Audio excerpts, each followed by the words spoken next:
মিনাশ শাইতানির রাজীম বিসমিল্লাহির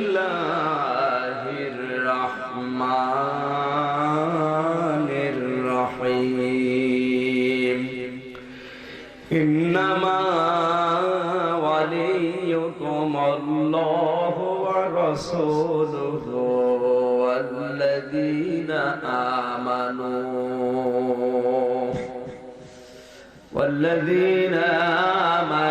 الذين يقيمون الصلاة ويؤتون الزكاة وهم راكعون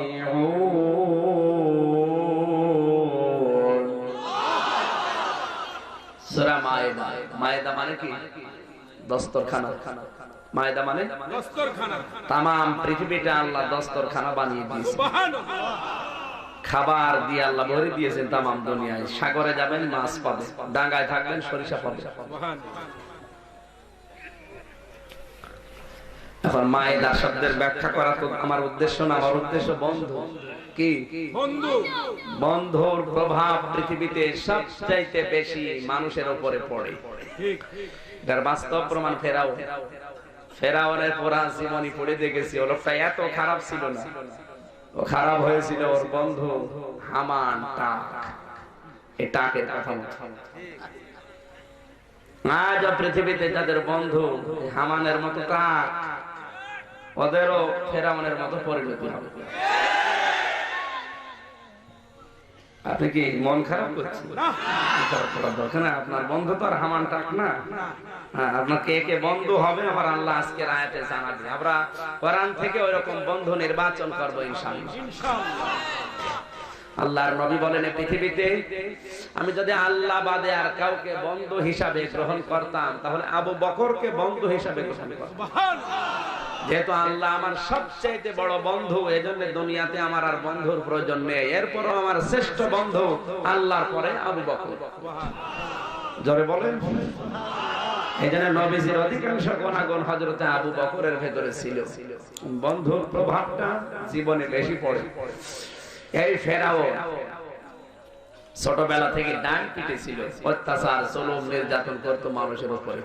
ডান পিটে মানুষ এমনি মানুষকে আন্দাজে এক ঘুষি মেরে দেয়। এমন কোন দিন নেই ফেরাউনের মা বাবার কাছে 2-4টা মামলা আসতো, অভিযোগ।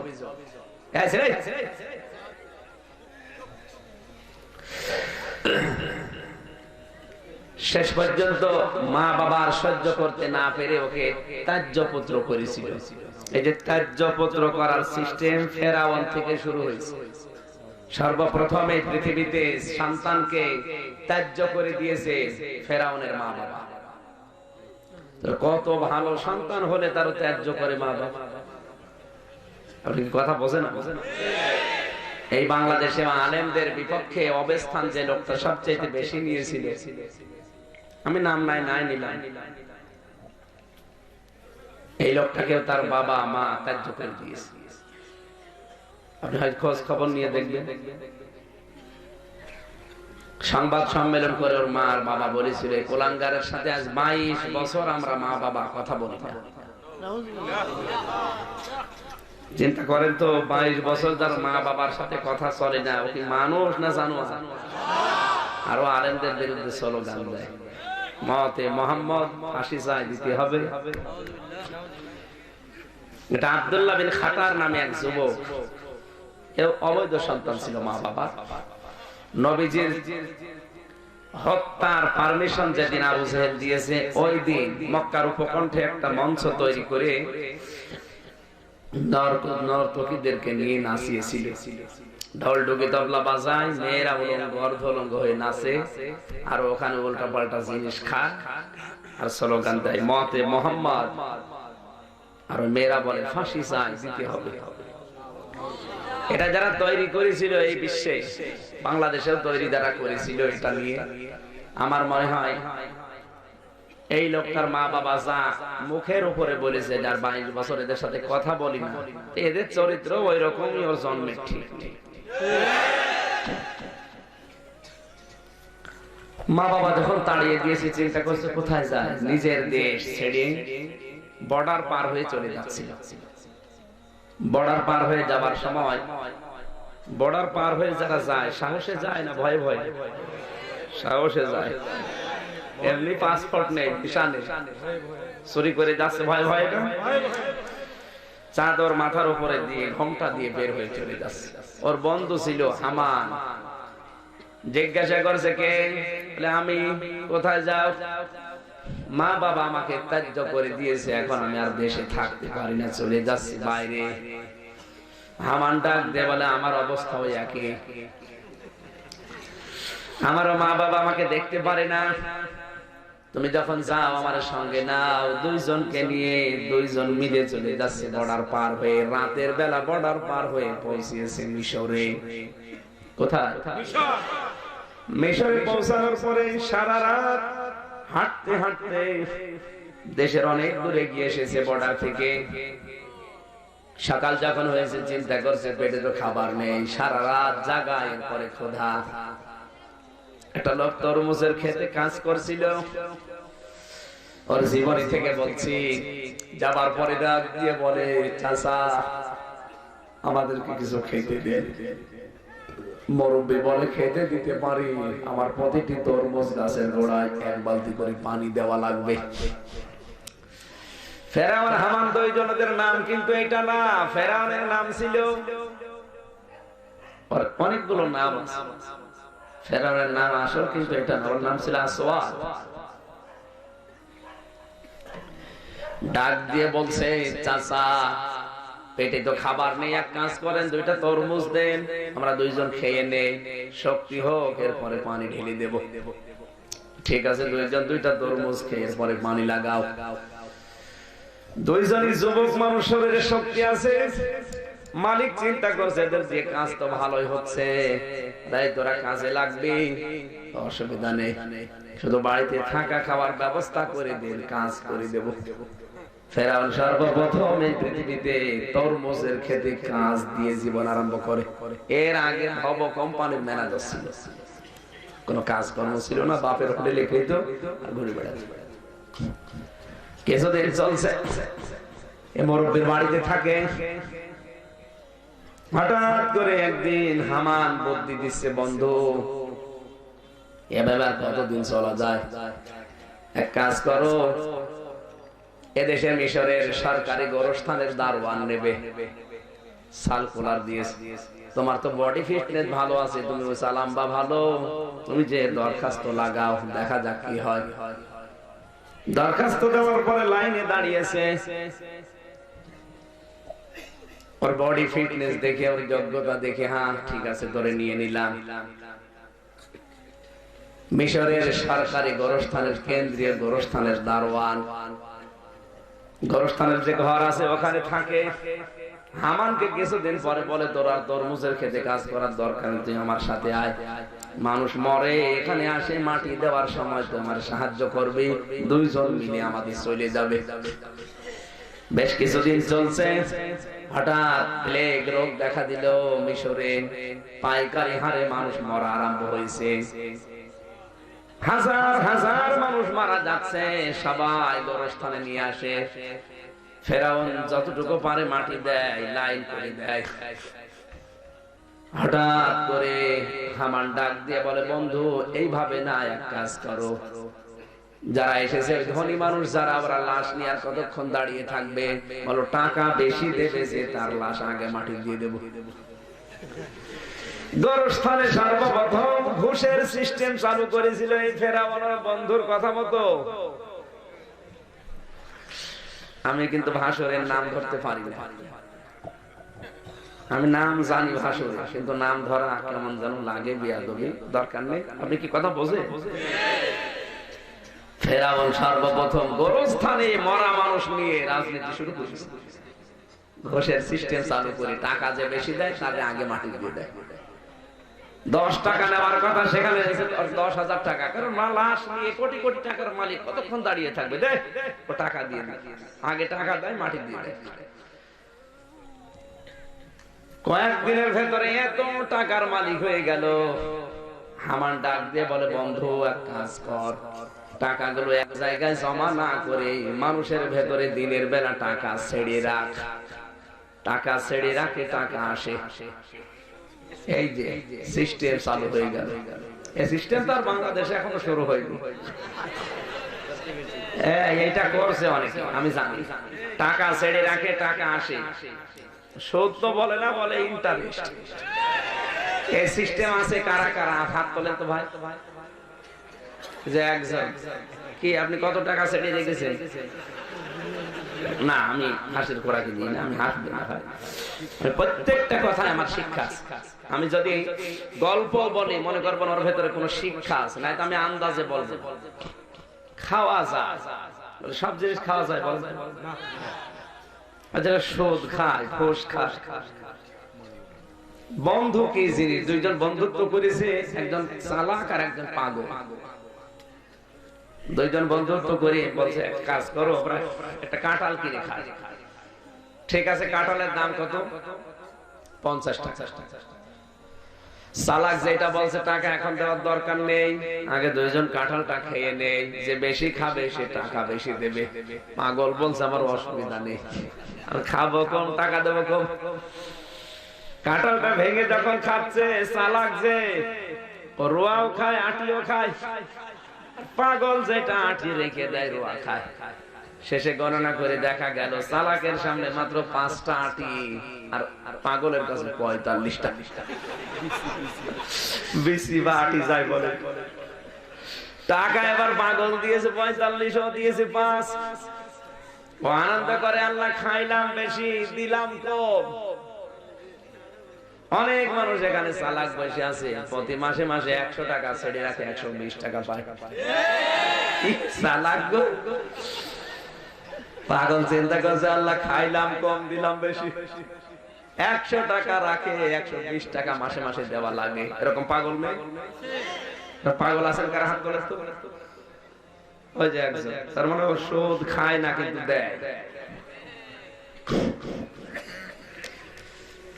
একজন তো মনের দুঃখ, আমি কি করলাম, ওর সাথে বন্ধুত্ব করে আমি এত লস। আরেকজন আনন্দ করে, যা পাগল একটা পেয়েছিলাম, মন মতো খেয়েছি। কিন্তু বিজ্ঞান এখন বলছে, চিকিৎসা বিজ্ঞান, যে কমপক্ষে 5টা জিনিস পেটে গেলে হজম হয় না, তার ভেতরে কাঁঠালের আটি। আপনি যত কিছু খান, ও হজম করার কোনো বুদ্ধি নেই। বাড়ির দিকে যাচ্ছে, পেটের ভেতরে তো হজম হয়, গড় গড় করে, আর উপরে মেঘ, ওইটাও গড় গড় করে। এই দুই গড় গড়। চিন্তা করছে কি করি, তাড়াতাড়ি পায়খানায় যাবে না, ওর ঘরের পেছনে এক মাছা ছিল, মাছা নিচে ওই কাজ করিস। পেটে তার কিচ্ছু নেই, খালি, এসে ঘুমিয়ে আছে। সারা রাত বৃষ্টি হয়েছে। সকালবেলার বউ রান্না করতে গিয়ে দেখে ডালায় কোনো তরকারি নেই।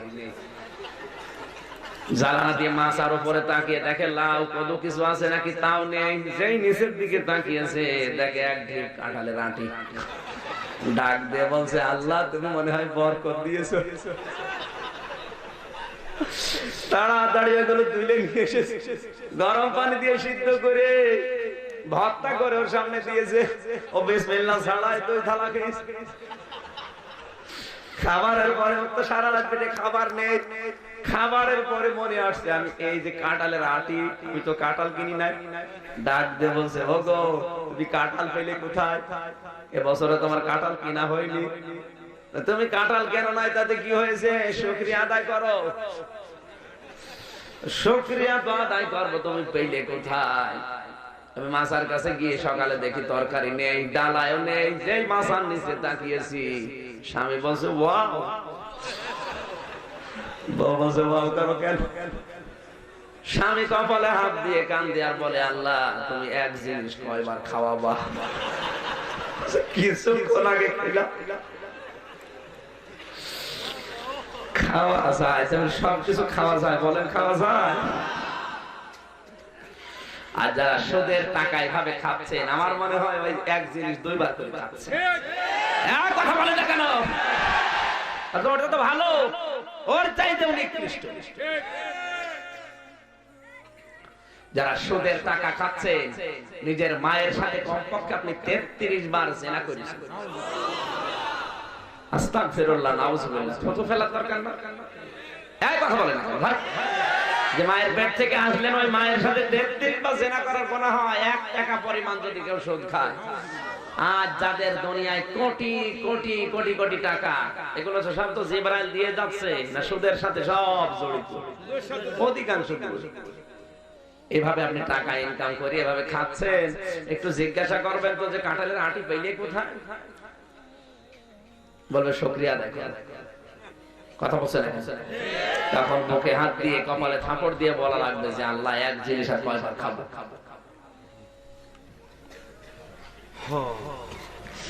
সিস্টেম চালু হয়ে গেল, কিছুদিনের ভেতরে বহু টাকার মালিক হয়েছে।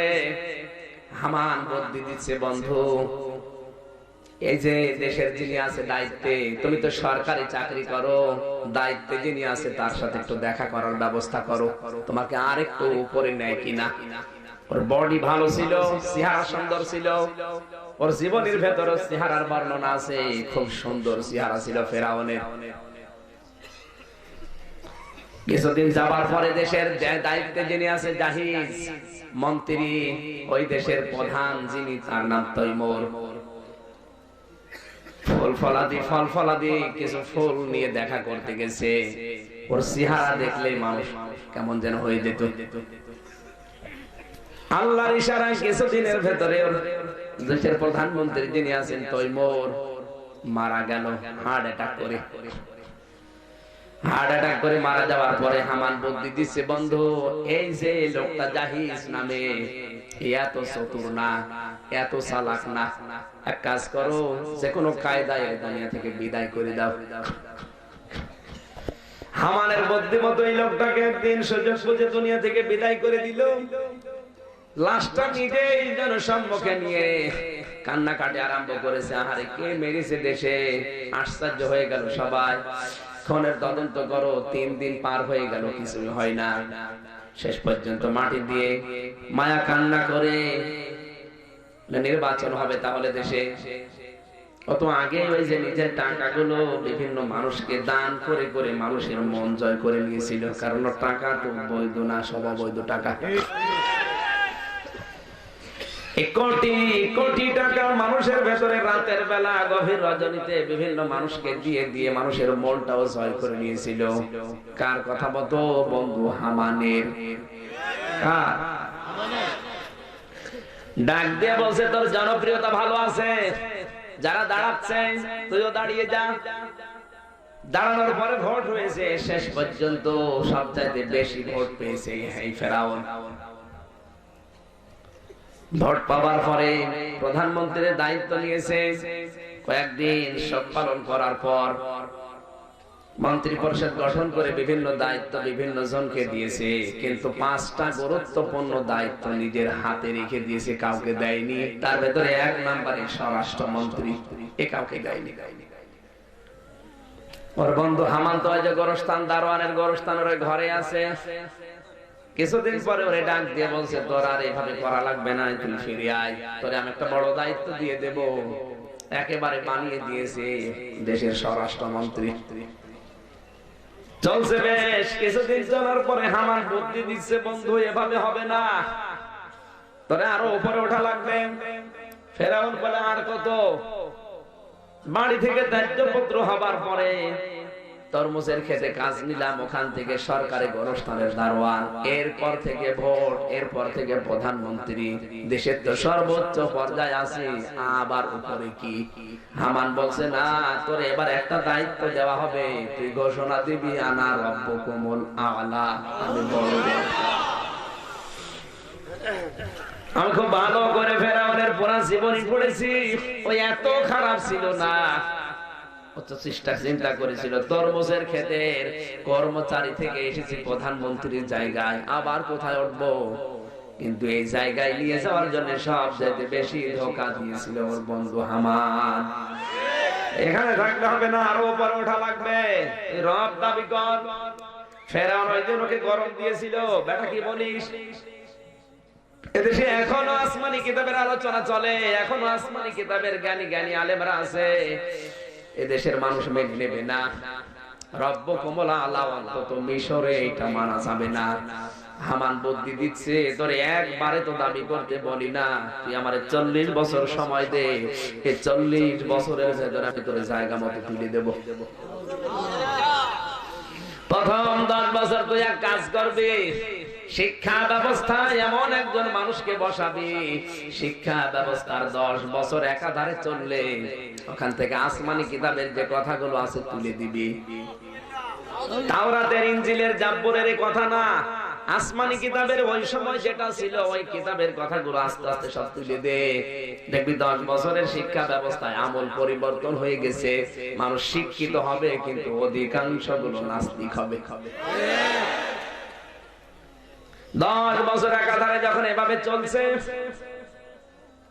কোরআনের শিক্ষা ব্যবস্থা থেকে আলাদা, আসমানি কিতাবের শিক্ষা আর নেই। 10 বছর একাধারে থাকলে মানুষ এমনি আমার আল্লাহকে ভুলে যাবে। হামান বুদ্ধি দিচ্ছে, বন্ধু আরো 10 বছর এক কাজ করা লাগবে। এই আসমানি কিতাব যারা পড়াতে পারে ওদেরকে বিদায় করা লাগবে, আর ওদেরকে এমনিতে বিদায় করতে গেলে জনগণের টার্গেট হয়ে যাবে। এক কাজ কর, ওদেরকে বিদায় করার আগে এমন এমন দোষ ওদের উপরে চাপিয়ে দে যেন মানুষ ওদের নাম শুনলেই ঘৃণা করে। আপনি এমনি মেরে ফেলেন একটা আলেমকে যদি দোষ করে, কিন্তু মারার আগে এমন দোষ তার উপরে চাপিয়ে দেওয়া হয়, পরবর্তী প্রজন্ম যারা আসবে ওরা যেন আলেমের নাম শুনলে ঘৃণা করে। বড় হুজুরে ধর্ষক, আরে ছোট হুজুর তো 2 নাম্বার। আপনি মনে হয় ঘুমাচ্ছেন, ঘুমান, 12টার পরে জেগে উঠবেন। 3 নাম্বারে তারা কাজ করা লাগবে। এই দেশে নারী পুরুষের এক জায়গায় চাকরির ব্যবস্থা করে দে। কারণ একটা মানুষ যদি, নারী যদি পুরুষের কাছে বেশি সময় দেয়, স্বামীর চাইতে সাহেবের সাথে মহব্বত বেশি হয়। আপনি দেখবেন একটা নারী যদি নিজের স্বামীর কাছে 3 ঘন্টা থাকে, সাহেবের কাছে 21 ঘন্টা, মহব্বত বাড়বে স্বামীর চাইতে সাহেবের সাথে। অনেক সময় স্লোগানও দিয়ে ফেলে, ওরে ছেড়ে দেবো কিন্তু সাহেব ছাড়তে পারবো না, কারণ সময় দিয়েছে তো হুজুরের চাইতে সাহেবের কাছে বেশি। কথা বলছেন না? মানুষের নেচার এটা, যার কাছে বেশি সময় থাকে মহব্বত তার সাথে বেশি হয়। এই কথা বলছেন না? এই জন্য স্বামী স্ত্রী এক জায়গায় থাকার নিয়ম। কিন্তু এখন আমরা একজন লন্ডনে, একজন আমেরিকা, কিছুদিন পরে দেখা যাচ্ছে 2 জন আসমানে ঝোল খাচ্ছে, আর ছেলে মেয়েরা আল্লাহ দিচ্ছে। আমার কথা কি বোঝা যাচ্ছে? স্বামী স্ত্রী 2 জনই যারা চাকরি করে, আপনি একটু খোঁজ নিয়ে দেখবেন সংসারে শান্তি নেই। কারণ ওদের পরিবার দেখবে কি? আমি বহু পরিবারের খোঁজ নিয়ে দেখেছি, নেই। স্বামী স্ত্রী 2 জন সকাল 8টার সময় বেরিয়ে যায়, রাত 8টায় আসে, আরে সন্তানাদি গুলো সব আসমানে ঝোল খায়। হয় না, কিছুদিন পরে দেখা যাচ্ছে ঐশী তৈরি হচ্ছে। বাবা ছাড়া ওরা চলে না। কি বাবা? আপনি চাকরি করতে নিষেধ করছেন না, কিন্তু সিস্টেম তৈরি করা লাগবে। স্বামী স্ত্রী, নারী পুরুষ অবাধ মেলামেশা তৈরি করার জন্য এক জায়গায় করে দাও। আপনি আলাদা আলাদা ব্যবস্থা করেন, কোনো অসুবিধা নেই। নারীরা চাকরি করবে 100% গ্যারান্টি দিয়ে, কোনো অসুবিধা নেই, কিন্তু ওদের সিস্টেম থাকবে ক্ষেত্র আলাদা, সব এক জায়গায় করে দিয়েছে। এই যে এখন সৌদি আরবে আইন পাস করে সেলসম্যান দিচ্ছে মেয়েদের, সুন্দরী মেয়েদেরকে ওইভাবে যদি আপনি দোকানে যেয়ে দেখেন, ও মাল কিনবেন না, ওই মালের দিকে তাকিয়ে থাকেন। কি একটা আশ্চর্য! আমি হজে যাওয়ার পরও ওগুলো দেখি নাই, কিন্তু এখন দেখতে পাচ্ছি। এখন আইন পাস করে ওদেরকে ড্রাইভিং লাইসেন্স দিয়েছে, মেয়েরা ড্রাইভিং করতে পারবে। শুধু এতটুকুই না, সিনেমা হল ওপেন করে দিয়েছে, নারী পুরুষ সিনেমা দেখছে। জোরে বলেন সুবহানাল্লাহ। শুধু নবীজি আছে ওখানে, আল্লাহর ঘরটা আছে, এজন্য গজব নাজিল হচ্ছে না। ওই সালমান শয়তান যা শুরু করেছে, ওখানে গজব আবার আগে আসা কথা। কারণ জেনা ব্যভিচার যখন ওপেন হয়ে যায়, তখন আল্লাহ তার রহমতের দৃষ্টিটা তুলে নেয়। কথা বলে না কেন? আজও এই দেশটায় রহমত যতটুকু ছিল, এখন আল্লাহ আস্তে আস্তে তুলে নিচ্ছে। এই কারণ এই দেশে এখন জেনা ব্যভিচার একেবারে ওপেন হয়ে যাচ্ছে সব জায়গায়। 1500 বছর আগে নবীজি জানিয়েছিলেন এমন সময় আসবে মানুষ জেনা করবে আর জেনা করা দেখবে। এখন তো মোবাইলে ঠিক ওই কায়দায় চলছে। কথা বলেন না কেন? পর্ণ আসক্তি যাদের বেশি, উলঙ্গ নাচ, উলঙ্গ পোস্টার, উলঙ্গ নারী দেহ দেখার অভ্যাস যাদের বেশি, একটা কাজ করেন, বলবো মন খারাপ হবে না? মোবাইল যাদের আছে, মোবাইলের স্ক্রিনে অথবা কম্পিউটারের স্ক্রিনে যারা ফেসবুক আইডি আছে, মোবাইল খোলার পরেই কিন্তু একটা লেখা আসে, কথা বোঝেন আমার, লেখা আসে না? যাদের ওগুলো দেখার অভ্যাস বেশি, আসক্তি বেশি হয়, শয়তান তো বসে নিয়ে চেষ্টা চালাবে, কারণ ওগুলো দেখলে সঙ্গে সঙ্গে আপনার ঈমান চলে যাবে।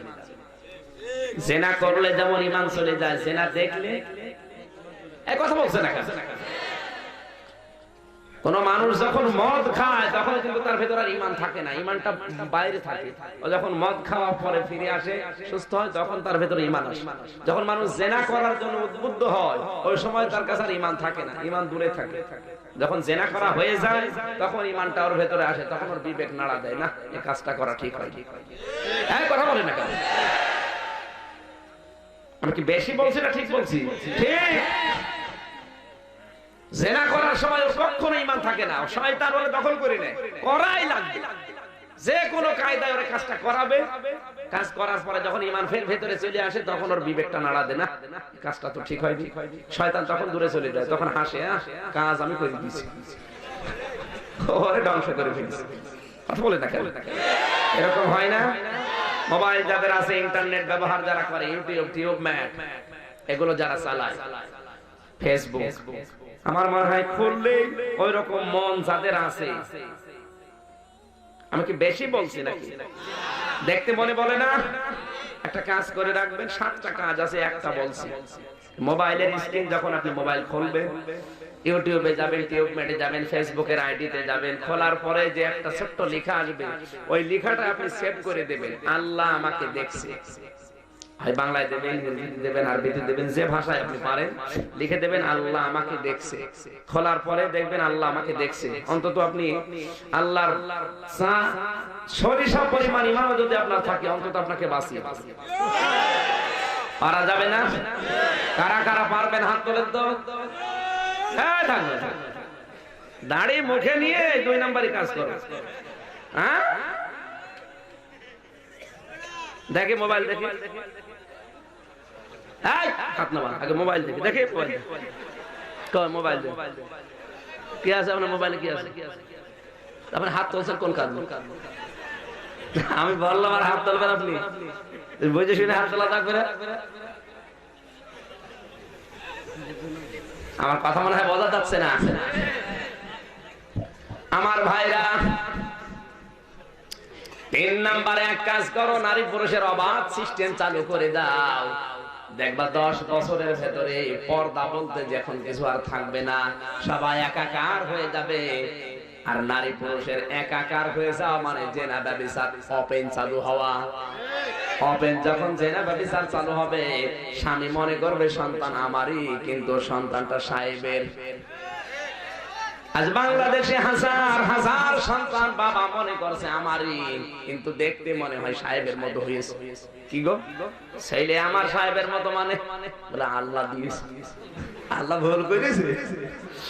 সেই ওর বাবার মতো হওয়া দরকার, বাবার মতো হয় না, হয় সাহেবের মতো। এই কথা বলে না কেন? আপনি চলেন, আমি এখনই দেখাবো ঢাকা। আজ হাজারো ছেলে মেয়ে সব হচ্ছে সাহেবের মতো, বাবার মতো হয় না। হাসতেছে, দুঃখ করা দরকার। সিস্টেম চালু করেছিল হামানের বুদ্ধিমতো ফেরাও। হামান কি ছিল ফেরাউনের? আরো জোরে, আরো জোরে, খুব গুরুত্বপূর্ণ জিনিস এটা। হামান ডাক দিয়ে বলে, বন্ধু আর 10 বছর বাকি আছে, এক কাজ করো, তুমি যে রব আনা রব্বুকুম আলা এটা বললেই মেনে নেবে তা না। এক কাজ করো, অনেককে মানবে, অনেককে মানাতে বাধ্য করা লাগবে। সুতরাং মানুষকে বাধ্য করতে হলে ক্ষমতা লাগবে, পাওয়ার লাগবে, প্রশাসন লাগবে। এই যে 10 বছরে যত জারজ তৈরি হয়েছে, প্রায় 12,000 জারজ সন্তান তৈরি হয়েছিল। ওই 12,000 সন্তানকে নিয়োগ দিয়ে তুমি প্রশাসনের ডান হাত বানিয়ে নাও। যে মানবে না তাকে দিয়ে পিটিয়ে মানাবা। সিস্টেম আমার মনে হয় পৃথিবীতে অনেক দেশে এখন আরম্ভ হয়ে গেছে। আল্লাহ বাঁচিয়েছে যে আমাদের দেশে এখনো শুরু হয়নি। অত কথা বলার দরকার নেই, চুপ করে। শেষ পর্যন্ত হামানের বুদ্ধিমতো 40 বছরের টার্গেট নিয়ে ঘোষণা দিল আনা রব্বুকুম আলা, যে মেনেছে তাকে ছেড়ে দিয়েছে, যে মানে না নিজের স্ত্রী তাকেও ছাড়ে না। কথা বলুন। নিজের স্ত্রীকে এত অত্যাচার পৃথিবীতে ফেরাউন করেছে। আমি কত মহিলার জীবন পড়েছি, কিন্তু আসিয়ার জীবন পড়তে গেলে আমার কান্না আসে, কারণ এত অত্যাচার দুনিয়ায় কোন স্বামী তার স্ত্রীকে করতে পারে আমি দেখিনি।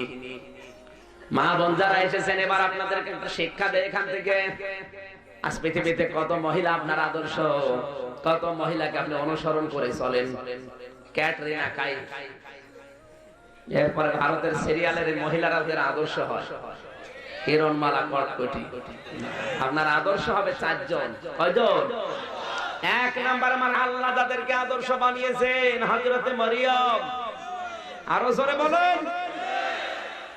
মারিয়াম বানাল্লাতি ইমরা ওয়া মারিয়াম ইমরানাল্লাতি, সূরা মায়েদ। আল্লাহ তাআলা বলেন মারিয়ামা বানাতা ইমরানাল্লাতি আহসানাত ফারজাহা ফানাফাখনা ফীহি মির রূহিনা ওয়া সাদাকাত বিকালিমাতি রাব্বিহা ওয়া কুতুবিহি ওয়া কানাত মিনাল কানিতিন। সূরা তাহরিমের 12 নম্বর আয়াতে আল্লাহ মরিয়মের সম্পর্কে আয়াত দিলেন, প্রশংসা করলেন। ইমরানের মেয়ে মারিয়াম, তাকে আমি কামালিয়াত দিয়েছিলাম, তাকে আদর্শ করে দিলাম তামাম দুনিয়ার নেককার মহিলাদের জন্য। কেন জানো? এই মহিলাটা নিজের সতীত্ব হেফাজত করেছিল, এমন ভাবে নিজের ইজ্জতকে আবরুকে হেফাজত করে রেখেছিল। আমার আল্লাহ খুশি হয়ে বাবা ছাড়াই দুনিয়ায় একজন মানুষকে সন্তান দিয়েছেন, তার নাম মারিয়াম। আর আমাদের হাজার হাজার মেয়েরা বিয়ের আগে সন্তানের মা হয়ে যাচ্ছে। বিয়ের আগে যৌবন বিক্রি করা সারা। কথা বলেন না কেন? অধিকাংশ কলেজ বিশ্ববিদ্যালয়ের মেয়েদের এখন আর ভালো মানুষ বিয়ে করতে চাচ্ছে না, কারণ যারা জানে যে এদের যৌবন বিক্রি হয়ে গেছে, বিয়ে করে করবে কি? সম্মানিত মা বোনেরা, আপনার আদর্শ তো হওয়া দরকার ছিল হযরতে মারিয়াম। তিনি তার লজ্জাস্থানকে, যৌবনকে, যৌনাঙ্গকে হেফাজত করেছিলেন এমন ভাবে আল্লাহ নিজে প্রশংসা না করে পারেননি। আপনার চরিত্রটা আপনি সংশোধন করে রাখেন, আপনার যৌবনকে হেফাজত করেন। বয়ফ্রেন্ড, গার্লফ্রেন্ড, এরকম ফ্রেন্ড বাদ দেওয়া লাগবে, এটা হারাম। কোথায় পেয়েছেন? বিয়ের আগে বয়ফ্রেন্ড। মেয়েদের জন্য বয়ফ্রেন্ড বিয়ের আগে জায়েজ নেই, ছেলেদের জন্য বিয়ের আগে গার্লফ্রেন্ড জায়েজ নেই। কথা বলেন না কেন?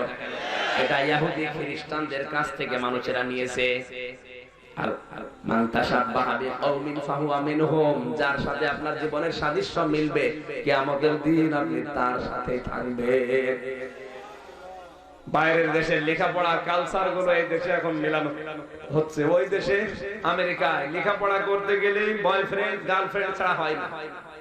বাবার সামনে একটা মেয়ে ঘুরছে অবৈধ সন্তান পেটে নিয়ে, কিচ্ছু বলার নেই। ছেলে মদ খেয়ে গিলাস থেকে বের হয়ে বাবার সামনে আসবে, কিচ্ছু বলার নেই। ওই সিস্টেম এখন অনেক মানুষ চালু করার ধান্দায় আছে। উনি আধুনিক হতে চায়। এটা কি আধুনিক? বলুন।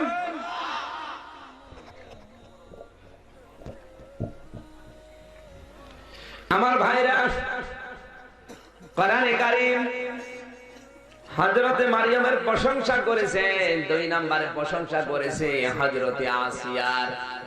মা বোন যারা এসেছেন, আপনাদেরকে নবীজি জাহান্নামে দেখেছেন বিশেষ করে 2টা কারণে। 1 নম্বরে মেয়েরা কারণে অকারণে মানুষকে বরদোয়া দেয়, লানত করে। 2 নম্বরে সবচেয়ে বেশি মেয়েরা জাহান্নামে যাবে স্বামীর নাফরমানি করার কারণে। আর আসতে বলেন। 1 নম্বরে লানত করার অভ্যাস মেয়েদের বেশি। সম্মানিত মা বোন যারা এসেছেন, এই অভ্যাস যাদের আছে এই মুহূর্তে তওবা করেন, নয়তো আপনি যতই নামাজ পড়েন, রোজা রাখেন, পর্দা করেন, আপনাকে আল্লাহ জাহান্নামে দিয়ে ছাড়বে। 2 নম্বরে স্বামীর প্রতি এই যে স্বামী সারা জীবন সবকিছু ঠিকঠাক দিয়েছে, যদি একটা সাবান একদিন কম হয় এমন বরদোয়া দেয়, লানত পর্যন্ত দিয়ে দেয়, তোর কাছে এসে জীবনে কিছু পেলাম না, জোরে বলেন নাউজুবিল্লাহ। আসিয়ার দিকে তাকান, এত অত্যাচার চলছে, তাকে রব মানানোর জন্য হাতের ভেতরে পেরেক পর্যন্ত ফেরাউন লাগিয়েছে। ও মা, আপনার স্বামী তো এত কঠিন না। এরপরও হযরতে আসিয়া জীবনে যতদিন তিনি বেঁচে ছিলেন কোনদিন স্বামীর হক নষ্ট করেন নাই। আর আপনি ভালো স্বামী, তার নিজের প্রয়োজনে ডাক দেয়, আর আপনি নিজে হাঁস মুরগি খাবার দিয়ে ব্যস্ত, স্বামীকে ডোন্ট কেয়ার, দামই দেয়। এরকম বউ আছে কার হাত তোলেন তো? এই যে একদম ও আবার হাত তুলে নাড়া দিয়েছে, আমি না। না, আপনি না হলে তো ভালো, কিন্তু যেই লোকটার দাম দেয় না সে টের পাচ্ছে যে কোন জাহান্নামে আছে। কথা বলেন। মেয়েরা কি এসেছে? আমার মা বোনেরা, শুধু নামাজ দিয়ে, রোজা দিয়ে, কোরবানি দিয়ে জান্নাত পাওয়া যাবে না। আপনার জান্নাত যাওয়ার যে 4টা জিনিস আছে তার ভেতরে 3 নম্বরে আপনার স্বামী। স্বামীর নাফরমানি থেকে মুক্ত হওয়া লাগবে। নাফরমানি যারা করছেন আপনাকে থেমে যাওয়া লাগবে। এই পৃথিবীতে যত মহিলার জীবন আমি পড়েছি, হযরতে আসিয়া সবচাইতে বেশি স্বামী ভক্তি করে দেখিয়েছেন। এত অত্যাচার হচ্ছে, এরপরও হযরতে আসিয়া স্বামীর প্রতি মন খারাপ না, বরদোয়া দেননি। কোরআনে কারীম জানিয়েছে, ওয়ারাবাল্লাহু মাসালাল লিল্লাযিনা আমানু মুরআতা ফিরআউন ইয ক্বালাত রাব্বি ইবনি লি ইনদাকা বাইতান ফিল জান্নাতি ওয়া নাজ্জিনি মিন ফিরআউনা ওয়া আমালিহি ওয়া নাজ্জিনি মিনাল কওমিজ যালিমিন। জোরে বলেন আল্লাহু আকবার। একটু খেয়াল করে শোনা লাগবে। আল্লাহ দৃষ্টান্ত দিচ্ছেন ঈমানদারদের জন্য।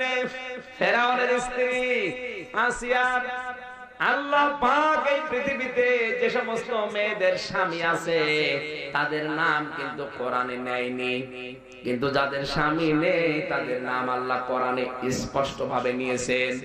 মরিয়মের নাম আল্লাহ কোরআনে স্পষ্ট দিয়েছেন, ওর নামে সূরা দিয়েছেন, কারণ মরিয়মের স্বামী। এই কথা বলেন না। অথচ এই জায়গায় ফেরাউনের ফেরাউনের স্ত্রীর নাম আসিয়া আল্লাহ জানতো না, তাহলে নামটা না নিয়ে ইমরাতা দিলেন কেন? ইমরাতা ফেরাউন, ফেরাউনের স্ত্রী, অথচ আল্লাহ নামটা জানতেন। এই জন্য যারা স্বামী হারা তারা সবচাইতে বড় হতভাগা। এই কথা বলে না কেন? স্বামী আছে গুরুত্ব দিচ্ছেন না, হঠাৎ করে যখন খোকার বাবা মরে যাবে তখন টের পাবে। একটু কোরআনের দিকে খেয়াল করেন। স্বামী আছে এই জন্য আল্লাহ তার নাম নেয়নি, যদিও ঈমানদার। স্বামী নেই এই জন্য আল্লাহ তার নামটা দিয়েছেন, কারণ স্বামী না থাকলে যে দুঃখ দুনিয়ার কেউ না বুঝলে ওটা আল্লাহ বোঝে। আজ যে সমস্ত মেয়েদের স্বামী বিদেশে কাটাচ্ছে 22 বছর, ও যৌবনটা নিয়ে কাটা, গলা কাটা মুরগির মতো করবে কি? বিশেষ করে যাদের সন্তানগুলো আপনি পাঠিয়ে দিয়েছেন, আর এই এলাকার মানুষগুলো বেশি বিদেশে থাকে আমি দেখেছি। এই নোয়াখালী, কুমিল্লা, ব্রাহ্মণবাড়িয়া, আমি বাইরের যতগুলো দেশে গেলাম জিজ্ঞাসা করে বাড়ি কোথায়? ব্রাহ্মণবাড়িয়া। বাড়ি কোথায়? নোয়াখালী। বাড়ি কোথায়? কুমিল্লা। আপনার টাকা পয়সা সব হয়ে গেল, ছেলেটাকে পাঠিয়ে দিয়েছে, আমি নিষেধ করছি না, দেন, কিন্তু নিয়ে আসেন মাসে মাসে, 6 মাস 1 বছর পরে দিয়েছে আল্লাহর রাস্তায়, 22 বছর পরে একবার নিয়ে আসবে। আর পুত্রবধূ বিয়ে দিয়ে কি করলেন আপনি? রেখে গেলেন, কি করবে? কথা বলছেন? এরকম পরিবার দেশে নেই। এখানে যারা ছেলেকে বিদেশে পাঠিয়ে দিয়ে আপনি তসবিহ টেপছেন মনে মনে, এগুলো আমি নিচে নামতে পারলাম না, তাই আশা করে আপনি বুঝেছেন। আরে ভাই টাকা পয়সা দিয়ে কি করবেন? আপনার পুত্রবধূ যদি জিনায় লিপ্ত হয়ে যায়, ও যদি অন্যের হাত ধরে কোনো সময় চলে যায়, যা পাঠাচ্ছে আপনার ছেলে ও যদি অন্য কারো ব্যাংকে জমা করে, আপনি টাকা দিয়ে করে করবেন? 6 মাস 1 বছর পরে বাড়িতে নিয়ে আসার ব্যবস্থা করে, 1 মাস 1.5 মাস থাক, এরপরে আবার যা, অসুবিধা একেবারে রাহেলিল্লাহ দিয়ে। সৌদি আরবে আমি হজ করার সময় একটা জিজ্ঞাসা করলাম বাড়ি কোথায়? ব্রাহ্মণবাড়িয়া। কোন থানায়? কসবাই। কয় বছর আছে? 11 বছর চলছে। বাড়ি যাবেন? এখনো 11 বছর পরে। 22 বছর পরে বাড়ি যাবে। আপনার বউ বিয়ে করে রেখে চলে গেছে, তো দেখবে কে? সব আল্লাহর উপরে ছেড়ে দিচ্ছে, আল্লাহ দেখবে। এটা আশ্চর্য থানার মানুষ গো। ওই লোকই আমার নিয়ে গেছিল মদিনা থেকে মক্কা, আবার মক্কা থেকে জেদ্দা। মাঝে মাঝে মাহফিল করতাম ওখানে, ও নিয়ে যেত। দেখে মনে হচ্ছে যে আসমান থেকে পালিয়ে এসেছে আল্লাহর ওলি। কিন্তু বউ রেখে গেছে 11 বছর। আরো বলছে 11 বছর পরে দেশে যাব, তারপরে ওর জীবন যৌবন শেষ। ওই সে করবে কি? হ্যাঁ, কথা বলছেন? কি বলছেন? ঠিক আছে, বুঝতে পারলি আপনি। আন্দাজে না বুঝে বলছে হ্যাঁ বুঝি। কি বলছেন? কি হযরতে ওমর রাদিয়াল্লাহু তাআলা আনহু গভীর রজনীতে রাতের বেলায় বের হচ্ছিলেন, হঠাৎ দেখেন গানের আওয়াজ কানে আসে। এত সুন্দর গান বলে কে? তাও গান যৌন উত্তেজনামূলক গান বলছিল মেয়েটা। আল কসদুস সবলি খুলুকুল বায়ানা আও শাউজিদান হুব্বুল হায়াতি। সুর করে বলছে মেয়েলি কণ্ঠ, চিকন গলা, রাতের বেলা, আদো আদো জোসনা। হযরত ওমর ঘরের পেছন দিয়ে যাওয়ার সময় দেখে এত সুন্দর গান, তো গানের অর্থ তো খারাপ। আপনি অর্থ বুঝেছেন? বসেন বসেন। বাংলা অর্থ হচ্ছে প্রাণ বধুয়ারে আমার যৌবন শুকিয়ে গেল, তুমি একবারও আসলে না। খুব ভালো গান। আমরা তো সুবহানাল্লাহ পড়েছি অনেকে। কি সুন্দর গান। আল কসদুস সুবুলি খুলুকুল বায়ানা আও শাউজিদান হুব্বুল হায়াতি। হযরত ওমর রাগ কন্ট্রোল করতে না পেরে ঘরের বেড়া ভেঙে তিনি ঢুকলেন, কারণ বেড়া দেওয়া ছিল খেজুরের পাতা দিয়ে। যে দেখে হযরত ওমর মনে করছিলেন এই মেয়েটা অবশ্যই তার প্রেমিককে মাথাটা তার রানের উপরে নিয়ে মনে গান শোনাচ্ছে, এত সুন্দর কণ্ঠ। ঘরের ভেতরে যেয়ে দেখে লম্প জ্বালানো, লাইট, মোমবাতি, হারিকেন বা লম্প আলো বাতি জ্বালিয়ে মেয়েটা নিজের রূপ সৌন্দর্যকে সুন্দর করে আরো সাজিয়েছে। জোরে জোরে গান বলছে। ডাক দেয় বলে, মেয়ে গান বলো কেন? মেয়েটা আশ্চর্য হবে থেকে, আমি চাই হয় তুমি গান বললে কেন? মেয়েটা বলে, খালি কে আপনি? আপনাকে চিনি না। আমি গান বলে অপরাধ করেছি মাত্র একটা। সূরা লোকমানের 6 নাম্বার আয়াতটা অবমাননা করেছে আমিও জানি। আমিনান নাসি মাই ইয়াশতারি লাহওয়াল হাদিসি লিউদিল্লা আন সাবিলিল্লাহ। আল্লাহ তাআলা বলেন যারা অনর্থক কথাবার্তা, গান, ভিডিও, থিয়েটার, সিনেমা এগুলো টাকা পয়সা দিয়ে কিনে নিয়ে আসে, এগুলো মানুষকে আল্লাহর দ্বীন থেকে দূরে সরানোর ধান্দা। আমি না একটা আয়াত সূরা লোকমানের 6 নাম্বার আয়াতটা লঙ্ঘন করলাম, কিন্তু আপনি আমার এই ঘরে পেছন দরজা দিয়ে ঢোকার পরে 3টা আয়াত আপনি লঙ্ঘন করেছেন। সকালবেলা আল্লাহর বান্দা হযরত ওমর আমার দেশের খলিফা, তার কাছে আমি বিচার দেব আপনার নামে। আল্লাহু আকবার। হযরত ওমর থমকে দাঁড়ালেন। কি বলে আমার নামে বিচার দেবে? বলে মা। এবার মা বলেন কেন? মা বলি আপনাকে এই জন্য যে আপনি বিচার দেবেন ওমরের বিরুদ্ধে। ওমরের দরবারে 3টা কি কি অপরাধ আমি করলাম বলেন তো আমারে। আমি যে কোরআনের 3টা আয়াত লঙ্ঘন করলাম, আমি তো খুঁজে পাই না। মেয়েটা বলে, কোরআনে কারিমে সূরা বাকারার 189 নাম্বার আয়াতে আল্লাহ জানিয়েছেন, ওয়ালাইসাল বিররু বিআন তাআতুল বুয়ুতা মিন যুহুরিহা ওয়ালাকিন্নাল বিররা মানিত্তাকা ওয়াতুল বুয়ুতা মিন আবওয়াবিহা ওয়াত্তাকুল্লাহা লাআল্লাকুম তুফলিহুন। আল্লাহ তাআলা বলেন ঘরের পেছন দিয়ে দাও, ঢোকার ভেতরে কোনো বরকত কল্যাণ নেই। কোন মানুষের ঘরে ঢুকতে হলে আল্লাহকে ভয় করো আর সামনে দরজা দিয়ে ঢোকো। কোরআনের নির্দেশ হচ্ছে দরজা দিয়ে ঢোকা। আমার ঘরের নির্ধারিত দরজা আছে, দরজা বাদ দিয়ে আপনি পেছন দরজা বাদ দিয়ে বেড়া ভেঙে ঢুকলেন কোন কারণে? আপনি ঘরের দরজা না দিয়ে বেড়া ভেঙে ঢুকেছেন, এই জন্য আপনার বিরুদ্ধে মামলা। প্রথম কোরআনের নির্দেশ একটা লঙ্ঘন।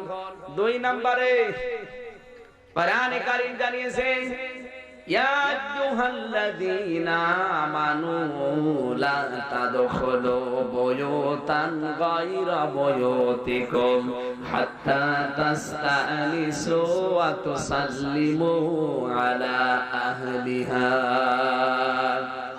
সূরা নূরের 27 নম্বর আয়াত আল্লাহ জানিয়েছেন ঈমানদারেরা নিজের ঘর হোক অন্যের ঘর হোক আগে অনুমতি নিবা, এরপর প্রবেশ করবা। আগে অনুমতি নিবা, সালাম দিবা, এরপর প্রবেশ করবা। আপনি সালামও দেননি, অনুমতিও নেননি, আমার ঘরে দাও বেড়া ভেঙে ঢুকেছেন, আমি বেড়া পাবো কোথায়? আপনার জন্য আমার 2 নাম্বার কোরআনের মামলা এটা। হযরত ওমর বলে মা আর একটা কি? আল্লাহ পাক জানিয়েছেন সূরা নূরের ভেতরে আছে 61 নাম্বার আয়াতে, যখন কোন মানুষের ঘরে প্রবেশ করবা আগে সালাম দিবা। কি করবা? সালামের সিস্টেম এখন আমাদের দেশ থেকে আস্তে আস্তে উঠে গেছে। এখন high high, bye bye, tata, খাই খাই, নাই না, এগুলো চলছে। নবীজি জানিয়েছেন কোন অবাধ্য সন্তানকে কোন বাবা যদি দিনের ভেতরে রাতের ভেতরে মিলে 25 বার সালাম দিতে পারে, আল্লাহর দয়ায় ওই সন্তানটাকে আল্লাহ বাধ্য করে দেয়। আরো আসতে বলেন ভাই, সালাম দেওয়া না এগুলো তো নেই। এখানে যারা মুরব্বী মানুষ আছে, আমার মনে অনেক মুরব্বী জীবন পার করে ফেলেছে, আজও বউকে সালাম দেয়নি। লজ্জা করে, যতকে টাকা চাইতে লজ্জা করে না। আজকে যদি সালাম চাই, আর বউ বলবে কি কালকে তুমি আমার পিটাইলেছো, সালাম দাও। কি হয়েছে বলো দেখি, সত্যি করে বলো তোমারে কে কি পড়িয়ে খাওয়িয়েছে। সালামের সিস্টেম চালু করা দরকার। একবার যদি কেউ সালাম দেয় 90টা নেকি আল্লাহ তাকে দান করে। আরো জোরে বলেন সুবহানাল্লাহ। সিস্টেম চালু করা যায় না আজকে থেকে? নিজের মায়ের ঘরেও সালাম বাদ দিয়ে, অনুমতি বাদ দিয়ে ঢোকা জায়েজ নেই, কারণ আপনার মা কি অবস্থায় আছে আপনি তো জানেন না। এই কথা বলেন না কেন ভাই? এগুলো নেই, নিজের বাড়িতে ঢোকা জায়েজ নেই, আর অন্যের বাড়ি কিচ্ছু না বলে আন্দাজে ঢুকে চলে যায়, অথচ এটা ফরজ। অনুমতি নেওয়া, সালাম দেওয়া কি? লা তাদখুলু বুয়ুতান গায়রা বুয়ুতিকুম হাত্তা তাস্তানিসু ওয়া তুসাল্লিমু। অনুমতি নিবা, সালাম দিবা, এরপরে 3 বার ডাকার পরে সালাম দেওয়ার পরে যদি উত্তর না আসে, আল্লাহ বলেন ফারজিউ, ফিরে যাও। মনের ভেতরে এই কষ্ট নিও না, এত দূর থেকে আসলাম, আরে বেটার অহংকার, সালামের উত্তরও দেয় না, আসেও না। আরে ভাই আপনি তো জানেন না কোন জাহান্নামে আছে, বলছে কোন অশান্তিতে আছে, আপনি তো টের পাচ্ছেন না। আপনি তো নাই 2 কিলো এইটি এসেছেন, আর ওর পরিবারে তো জাহান্নামের আগুন জ্বলছে। যেন আল্লাহর নির্দেশ ফারজিউ, যদি বলে হয় এখন কথা বলার মন মানসিকতা নেই, আপনি ফিরে যান, আপনি ফিরে আসবেন। কে বলছেন বলেন তো? আর অনেক যুবক এখানে আসে, রাস্তা দিয়ে আশপাশে মানুষের বাড়ি থেকে যাবার সময় সালাম দেওয়ার পরে যদি উত্তর না দেয়, ওই দরজা বা জানালা ফাঁকা দিয়ে আগে তাকিয়ে দেখে কি হচ্ছে ঘরের ভিতরে। সব দেখে নিয়ে তখন তোর এখন গলা কাকড় দেওয়া দরকার, শয়তান তো দেখা সব হয়ে গেছে। আমি কি বেশি বলছি না ঠিক বলেছি? এটাই চলছে আজ। মেয়েটা বলে আমি কোরআনের হাফেজা। পথিক, তুমি 3 নম্বরে কোরআনের আয়াত লঙ্ঘন করেছো। সূরা হুজুরাতের 12 নম্বর আয়াত, ইয়া আইয়ুহাল্লাযীনা আমানু লা তাজতানিবু কাসীরাম মিনাজ যান্নি ইন্না বা'দাজ যান্নি ইসমুন ওয়া লা তাজাসসু ওয়া লা ইয়াগতাব বা'দুকুম বা'দা আইয়ুহিব্বু আহাদুকুম আন ইয়াকুলা লাহমা আখিহি মাইতান ফাকারিহতুমু। আল্লাহ পাক বলেন ঈমানদারেরা কখনো মানুষের উপরে ধারণা করো না, কারণ অধিকাংশ ধারণাই গোনার কাজ। আর ধারণা না, আন্দাজে একটা দোষ ভালো মানুষের উপরে চাপিয়ে দিচ্ছে। ধারণা করাও গোনার কাজ, আর আন্দাজে একটা দোষ মানুষের উপরে চাপিয়ে দিলে ওটা হয় তহমত। ওটা কি হয়? বাংলাদেশে এই তহমত সবচাইতে বেশি। কথা বলেন না কেন? কিচ্ছু জানে না, আন্দাজে একটা দোষ মাথার উপরে চাপিয়ে দিল, ও লোকটার সম্মান, মর্যাদা, টাকা পয়সা, ইজ্জত, আবরু দুনিয়ায় সব শেষ। মাঝখান থেকে ওর কিছু ফায়দা হলো। এটা আপনি একটা নিরপরাধ মানুষের উপরে দোষটা চাপিয়ে তাকে কালার করে দিলেন, তার একটা ক্ষতি করে দিলেন, আপনাকে আল্লাহ ছাড়বে, আপনার 70টা দোষ আল্লাহ কিয়ামতে ওপেন করে দিবেন। দুনিয়া অত সহজ না। আর যারা ভালো মানুষগুলোর উপরে দোষ চাপিয়ে তাদেরকে সামাজিক ভাবে বয়কট করার সিদ্ধান্ত নিয়েছেন, কালার করে দিয়েছেন জাতির সামনে, বর্তমানে 10টা অপরাধ আপনি উন্মুক্ত করলেন, কিয়ামতে আপনার কমপক্ষে এক একটা অপরাধের জন্য 70টা, তাহলে 10টায় 10 70 কত হয়? এতগুলো অপরাধ কিয়ামতে কোটি কোটি মানুষের সামনে আল্লাহ ওপেন করে দেবে, এরপর আপনার বিচার শুরু হবে। এখন কিছু টের পাচ্ছে না, চোখ বন্ধ হোক, টের পাবেন। আমি এই হাদিসটা না বলে ভালো ছিল। বাংলাদেশের সাথে হাদিসটা মেলে না, মেলে না, 100 ভাগ মিলে গেছে। এটাই চলছে বাংলাদেশে বেশি। কথা বলুন, কিচ্ছু জানে না, আন্দাজে এমন এক মামলা দিয়েছে, শয়তানও বিশ্বাস করবে। আমার নামে যদি কেউ মামলা দেয় যে রাজাকার, শয়তান বিশ্বাস করবে? মামলা দেয় আমার নামে, বিস্ফোরক মামলার আসামি, ওরে শয়তান, বিস্ফোরককে আমি চিনি না। এই যে 10টা চাপিয়ে আপনি জাতির সামনে আমরা কালার করে দিলেন, আমার কাছ থেকে কিছু টাকা পয়সা খেলেন, এই টাকা নিয়ে আপনি মনে করেছেন বড় ইলিশ মাছ কিনে খাবেন, আপনার শরীরের রক্তের ভেতর ক্যান্সার দেন। অধিকাংশ বড় বড় মানুষ যারা এই দেশে অবৈধ ইনকাম করেছে, মানুষের টাকা ফাঁকি দিয়েছে, সবগুলো ক্যান্সারে মারা যাচ্ছে। আমি নাম নাই নিলাম, হ্যাঁ নাম নেই, মায়ের খায়, যে কয়টা মারা গেছে সব ক্যান্সারে না, অধিকাংশ গুলো ক্যান্সারে। যাদের অবৈধ ইনকাম, একটাও ভালোভাবে মরছে না, সব ক্যান্সারে মরছে। আমার ভাইরা, আপনার রিজিক যা আছে আপনার কপালে আসবে, আপনার বরাতে আসবে। আপনি মানুষের সম্পদ গুলো এভাবে অবৈধ ভাবে জোর করে ফাঁকি দিয়ে অন্যায় ভাবে কি করে নিয়ে আসেন? আপনার তো বিবেক আছে, আপনি তো আর পশু না। এই কথাগুলো যেহেতু রেকর্ড হচ্ছে, পরে যারা এসেছে তাম পৃথিবীতে এরা ছড়িয়ে দেবে। আমার মনে হয় আপনারা যদি নাও মানেন, তাম দুনিয়ায় 228টা রাষ্ট্রে যার কানে যাবে, একটা মানুষও যদি অবৈধ ইনকাম ছেড়ে দেয়, আজকের এই মাহফিল সাকসেস। জোরে বলেন আল্লাহু আকবার। হযরত ওমরকে মেয়েটা বললেন, হে পথিক, মানুষের দোষ ধরা, ধারণা করা গোনার কাজ। কি ধারণা করে আপনি আমার ঘরের বেড়া ভেঙে ঢুকলেন? বলেন। আন্দাজে আপনি ধারণা করেছেন এটা গোনা। কোরআনের 3 নাম্বার আয়াত আপনি লঙ্ঘন করেছেন। সকাল হোক, আপনার বিরুদ্ধে আমি নিজে মামলা দেব। হযরত ওমর বললেন, মা যা হয়েছে হয়েছে, আমারে মাফ করে দেন। আর বলেন আপনি কেন গান বলছিলেন? মেয়েটা বলে, গান বলার জন্য দেশের খলিফা হযরত ওমর দায়ী। হযরত ওমর বলছে, কি পরিচয় তো দেওয়া যায় না, কেন ওমর দায়ী? আমার স্বামী হযরত সাদ ইবনে আব্দুল্লাহ, তার সাথে আমার বিবাহ হয়েছে বাসর রাতে। আমার স্বামী আসবে, হঠাৎ করে একটা চিঠি নিয়ে এসে আমার স্বামীর সামনে কে যেন ধরিয়ে দিল। স্বামীর সামনে চিঠিটা দিয়ে বলে, এই যে চিঠিটা পাঠিয়েছে হযরত ওমর। চিঠিতে লেখা ছিল, সাদ তুমি যেখানে আছো তাড়াতাড়ি আসো, তোমারে আমি গভর্নর করে পাঠাবো জিহাদের ময়দানে। তখন মিষ্টি বিতরণ চলছিল, খেজুর দিয়া চলছিল বিয়ের ময়দানে। হঠাৎ করে চিঠিটা পেয়ে আমার স্বামী দাঁড়িয়ে গেল। কবুল বলা যেহেতু হয়ে গেছে, আমারে বলে, মুরব্বিরা আমারে ছুটি দিয়ে দেন, কারণ যিনি চিঠি পাঠিয়েছেন উনি সাধারণ মানুষ না, উনি দেশের দায়িত্বে আছেন, খলিফা।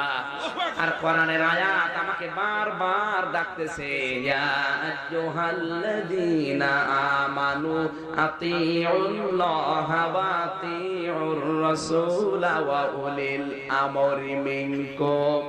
সূরা নিসার 59 নম্বর আয়াতের প্রথম অংশে আছে, কান খাড়া করে মিলাবেন। আল্লাহ বলেন, ওহে যারা ঈমানের দাবি করো, আমি আল্লাহর ইতাআত করো, আমার রাসূলের ইতাআত করো। আর তোমাদের ভেতরে যারা উলিল আমর আছে, যারা নেতা নেতৃত্ব দেয়, তাদেরকে মেনে চলো। শব্দের দিকে খেয়াল করেন, আতিউ, এই যে ফেল আর ক্রিয়া, এটা আল্লাহ নিজের নামে রাসূলের নামে দিয়েছেন, কিন্তু উলিল আমরের আগে দেন। তাহলে ওমরের কথা না মানলেও চলতো। হ্যাঁ কি না, আলেম যারা আছে তাদেরকে বলছি, এখানে আতিউ শব্দটা যেহেতু উলিল আমরের আগে নেই, তাহলে আল্লাহর কথা মানা ফরজ, রাসূলের কথা মানা ফরজ।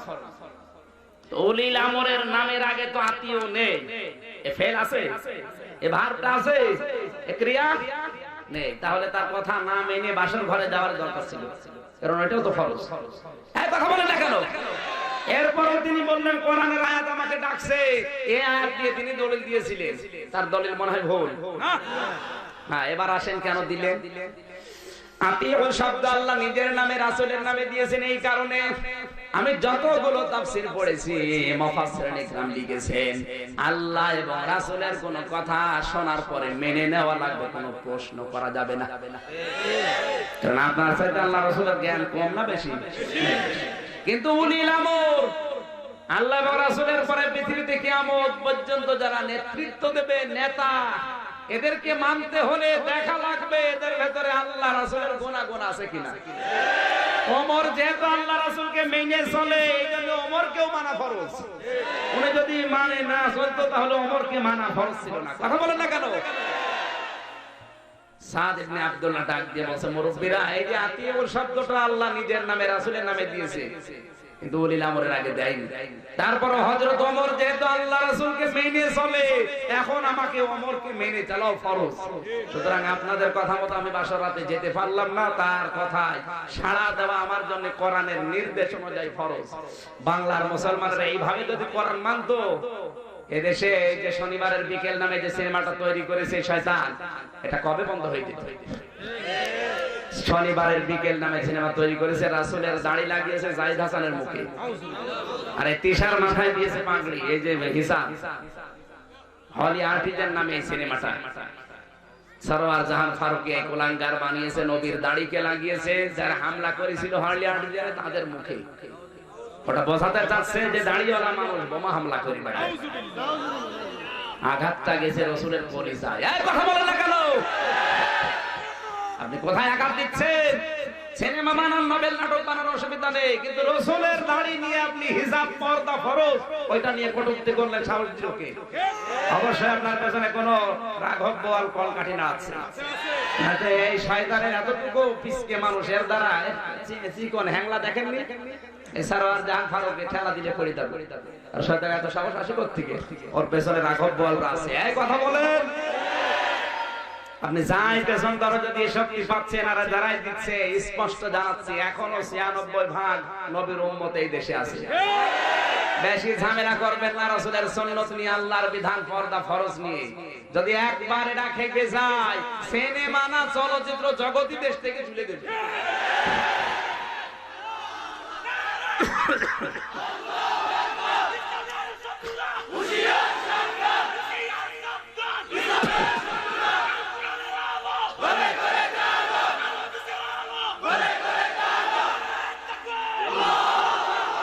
আজকের এই কসবার মাহফিল থেকে যারা দায়িত্বে আছেন তাদেরকে আহ্বান জানাচ্ছি, এই মুহূর্তে শনিবারের বিকেল হলে আর্টিজান এই সিনেমা বন্ধ করা লাগবে।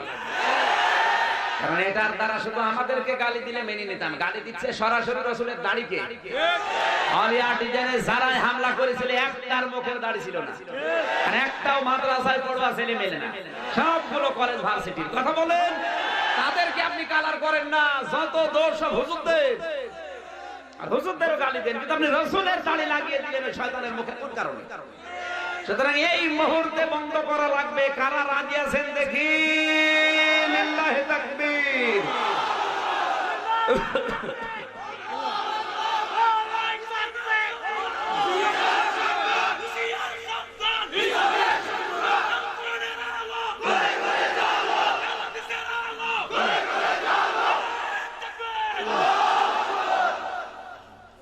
আমার ভাইরা, হযরত ওমর ডাক দিয়ে বলে, মেয়ে তারপরে কি হয়েছে, মেয়েটা বলে অধিক আমার স্বামীকে হযরত ওমর পাঠিয়ে দিল।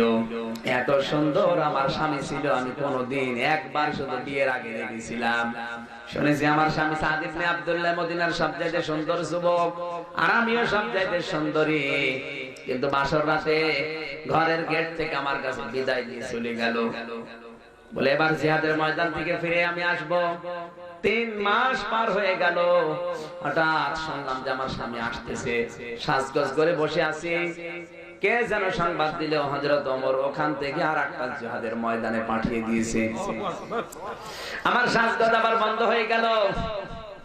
কি করব, আরো 3 মাস কেটে যাওয়ার পরে শুনলাম আসতেছে। আমার স্বামীর জন্য আমি সাজগোজ করে বসে আছি।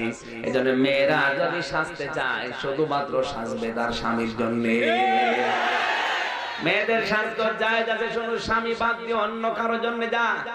কথা বলেন, আপনি লিপস্টিক দেবেন, লিপআইনার দেবেন, আশকারা, মাস্কারা, আইলানা যা দেবেন স্বামীর জন্য দেন। এক চোখের ভেতরে এখন 9টা জিনিস পাওয়া যাচ্ছে। চোখে যদি 9টা দিতে বাকি জায়গায় কোনটা আছে? আমি নাম নাই আমি বিয়ে করার সময় মার্কেট করতে গিয়ে দেখেছি চোখে দিয়েছে 9টা। বললাম ভাই চোখে 9টা, বাকি জায়গায় কয়টা? হুজুর আপনি হুজুর মনে হয়েছেন, সব দিইনি, সাধারণ মানুষের ব্যাগ করে দিতাম। যত মানবেন দে, পোল্ট্রি ফার্মের যত মল আছে সব তাই মুখে। কথা বলেন না কেন?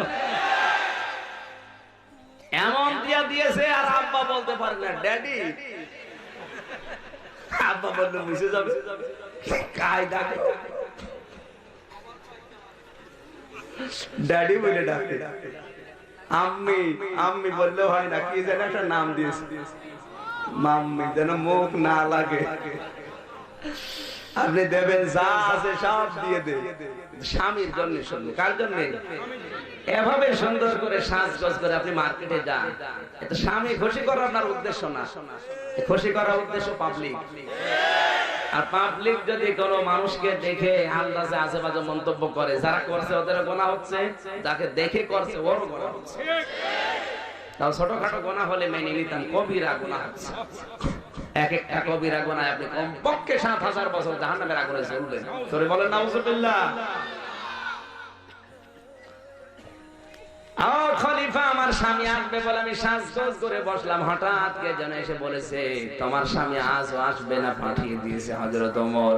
এই জন্য আজকে রাতের বেলা আমার এই যৌবনের তাড়নায় আমি গান বলছিলাম যে প্রাণ বধুয়ারে যৌবন আমার শুকিয়ে যাচ্ছে, টলমল করে, তুমি একবারও আয়েশা দেখলা না। জোরে বলেন নাউজুবিল্লাহ। হযরত ওমর এক দৌড়ে বাড়িতে গেলেন, নিজের মেয়ে সাউদাকে ডাক দিয়ে বললেন, নিজের মেয়ে হাফসাকে ডাক দিয়ে বললেন, মা একটা মেয়ে বিয়ে হওয়ার পরে নিজের স্বামী ছাড়া কতদিন থাকতে পারে? মেয়ে বলে আব্বা কেন? বলে আমার দরকার আছে, বলো।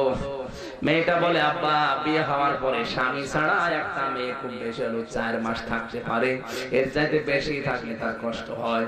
হযরত ওমর তাড়াতাড়ি করে তওবা করে বলেন, আল্লাহ আমি কি করেছি? ও তো 4 মাস না, 3, 4, 12 মাস হয়ে গেছে। স্বামী যাদের নেই, দূরে থাকে, তারা টের পায় কি জিনিস। আপনার আছে, আপনি টের পাচ্ছেন না, খালি গন্ডগোল করেন, খালি বরদোয়া দেন।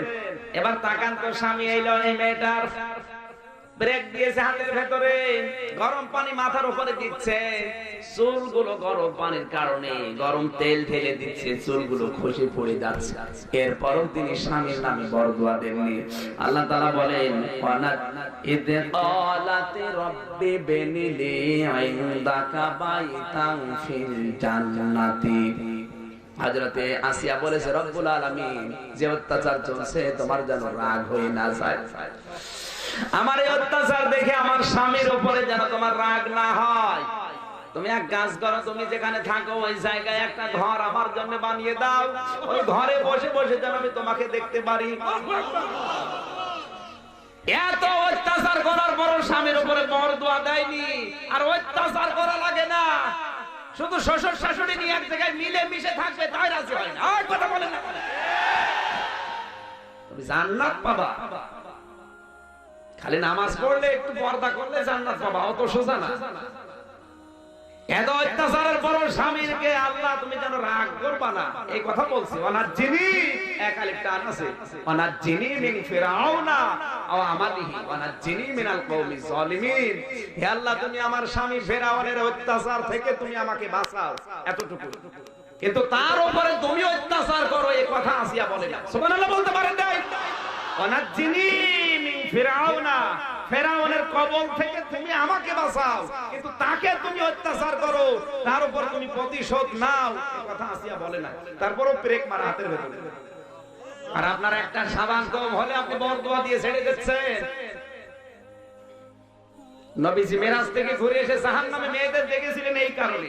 অধিকাংশ মেয়েরা স্বামীর উপরে আন্দাজে বরদোয়া দেয়, বাস্তবতা তো বোঝে না। মনে করে পাশের বাড়ির স্বামী এত কিছু দেয়, পারে না, আন্দাজে এক কথা বলে দেয়। কথা বলে না কেন? যার স্বামীর যেরকম ইনকাম, ওই ইনকাম নিয়ে আপনাকে খুশি থাকা লাগবে। আপনাকে ওয়াহেদ ভাইয়ের বাড়ি পাঠিয়েছে এমনি না, আপনাকে তো আমার বাড়ি পাঠাতে বাধ্য। লোকটার মাসে ইনকাম 16,000 টাকা, আর আমার ইনকাম 16 লাখ টাকা। সুতরাং আপনি আমার বাড়িতে এসেছেন যে পর্যায়ে, ওই রকম আপনি করেন। ওর বাড়িতে যদি আল্লাহ পাঠায়, ওকে যদি চাপ দেন আমির হামজার মতো, তোরও 16 লাখ টাকা উপায় করা লাগবে। ওর তো বিক্রি করা লাগবে, তাও হবে না, কারণ বুড়ি মানুষকে রাখেন। এজন্য মা বোন যারা এসেছেন, শুধু আর শোনা না, যার স্বামীর ইনকাম যতটুকু, ওইটা নিয়ে আপনাকে খুশি থাকা লাগবে, ওটা ইবাদত। কারণ অধিকাংশ স্ত্রীর মুখের দিকে তাকিয়ে স্বামী অবৈধ ইনকাম করতে বাধ্য হয়। বেশিরভাগ নেতারা, নেতার বইয়ের ফ্যাশন কি? এই আজকে দেখলাম এক নেতা তার স্ত্রীকে প্রায় 60টা শাড়ি কিনে দিয়েছে। আজকে এক একটা শাড়ি তাও 22-23 হাজার টাকা দাম, ফেসবুকে দিয়েছে। এক একটা শাড়ি যদি 22-23 হাজার টাকা দাম হয়, 60টা শাড়ি কত হয়? এটা সব জিব্রাইল দিয়ে যায়। ওই স্ত্রীর মন রক্ষা করতে গিয়ে, ওকে খুশি করার জন্য ওই নেতা জনগণের সম্পদ অবৈধভাবে ইনকাম করে। কথা বলেন না, আপনি কি রাগ করবেন না? এই আয়াত বাদ দিয়ে দেব। উনি বলেছেন নাচিনি মিনাল কওমি যালিমিন, নাচিনি এক আলিফ টান আছে, তুমি আমাকে বাঁচাও এই জালেম সম্প্রদায় থেকে। তারপরও তিনি বদদুয়া দেননি স্বামীর উপরে, যে আল্লাহ তুমি এর উপর প্রতিশোধ না। সুবহানাল্লাহ বলতে পারেন নাই? আপনার আদর্শ হওয়া দরকার আসিয়া, আর আপনার আদর্শ বানিয়েছেন কটকটি।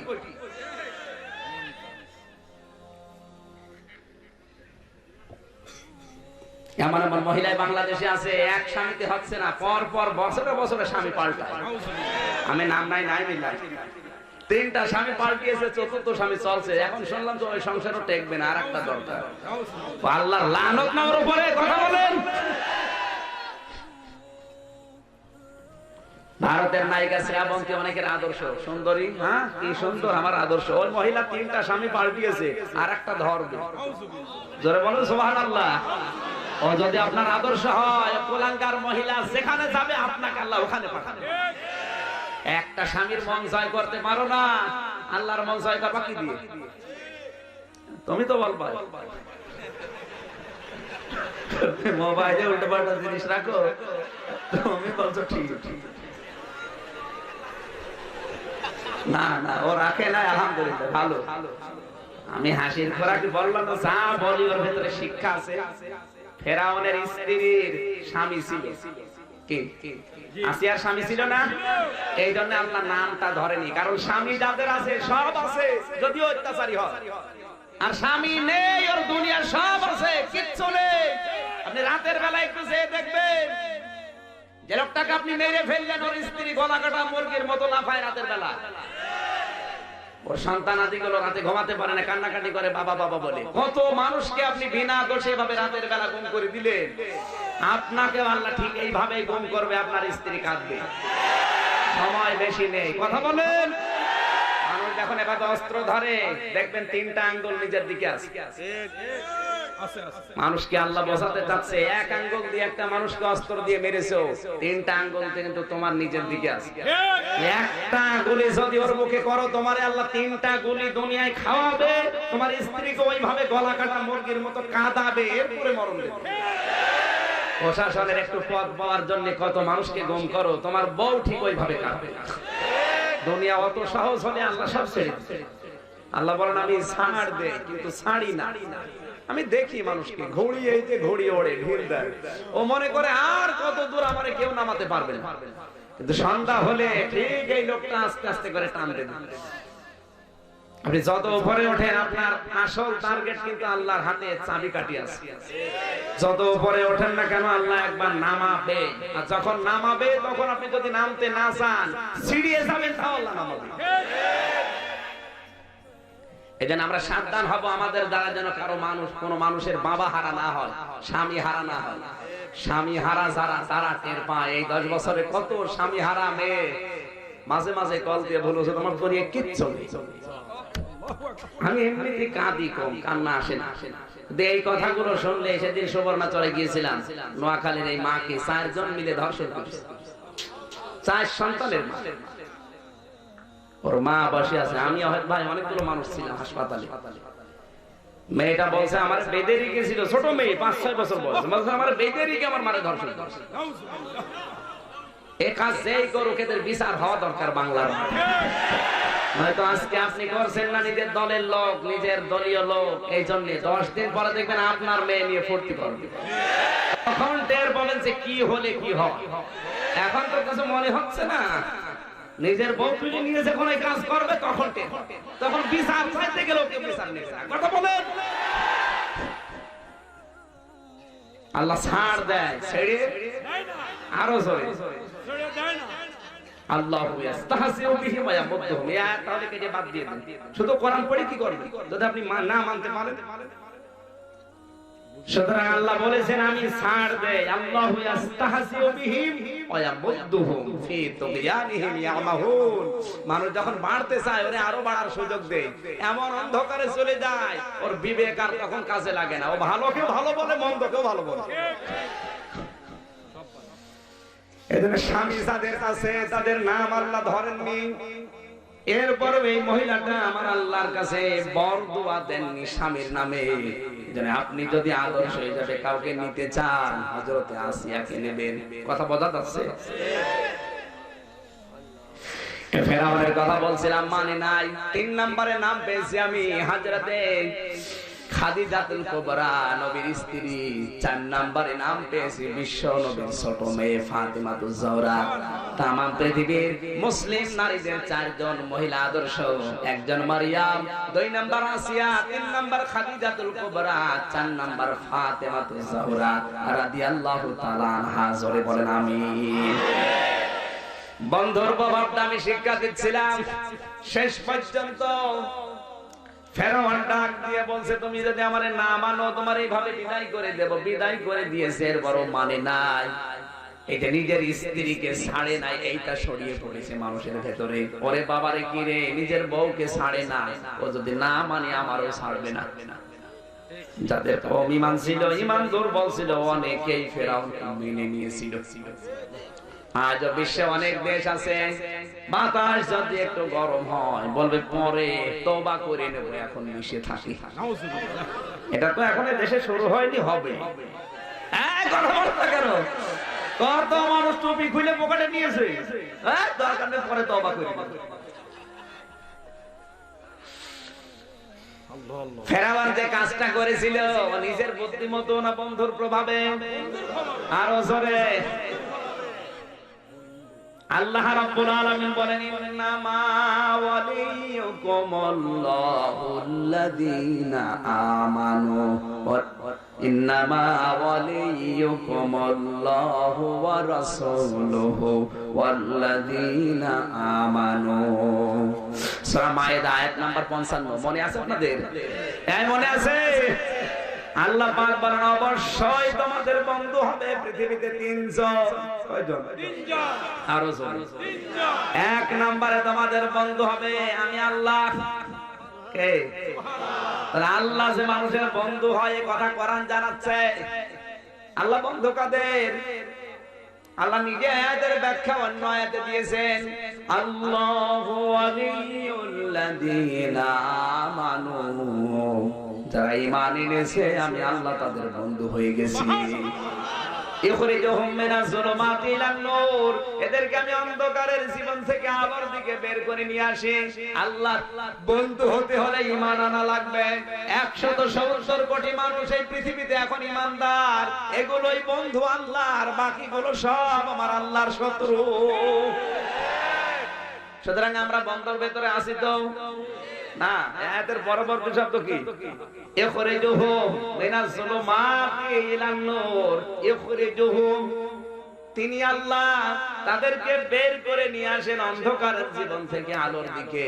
সুতরাং যে সমস্ত ঈমানদারেরা আল্লাহর বন্ধুত্বের দাবি করার পরও মানুষের তৈরি করা আইন কানুন নিয়ম নীতির এই অন্ধকারের পথ ছেড়ে দিয়ে কোরআনের পথে আসতে পারে না, ওরা আজও আল্লাহর বন্ধু হতে পারে না।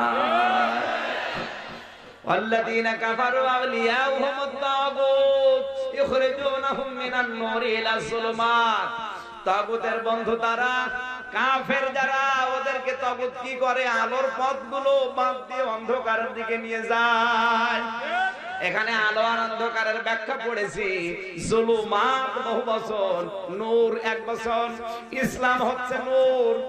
ইসলাম কয়টা? আজ যদিও ইসলামকে মানুষ ভাগ ভাগ করে ফেলেছে, আসলে ইসলাম কয়টা? আর যুলুমাত অন্ধকারের পথ, হাজার হাজার। শিরকের পথ অন্ধকার, জুলুমের পথ অন্ধকার, কুফরের পথ অন্ধকার, বেদাতের পথ অন্ধকার। এই কথা বলে না কেন? এগুলো সব অন্ধকার না? এগুলোর দিকে মানুষকে নিয়ে যায় আল্লাহর একমাত্র ইসলাম বাদ দিয়ে।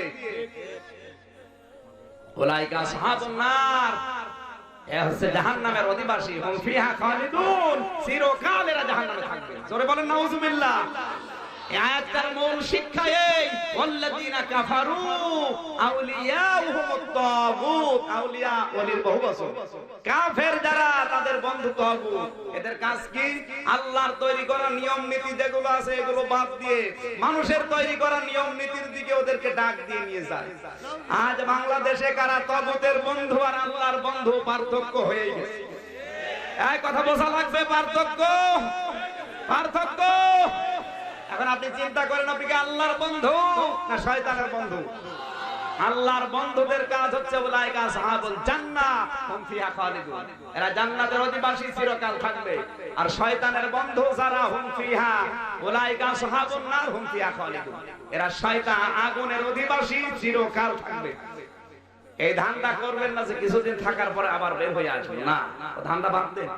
কারণ হুম ফিহা খালিদুন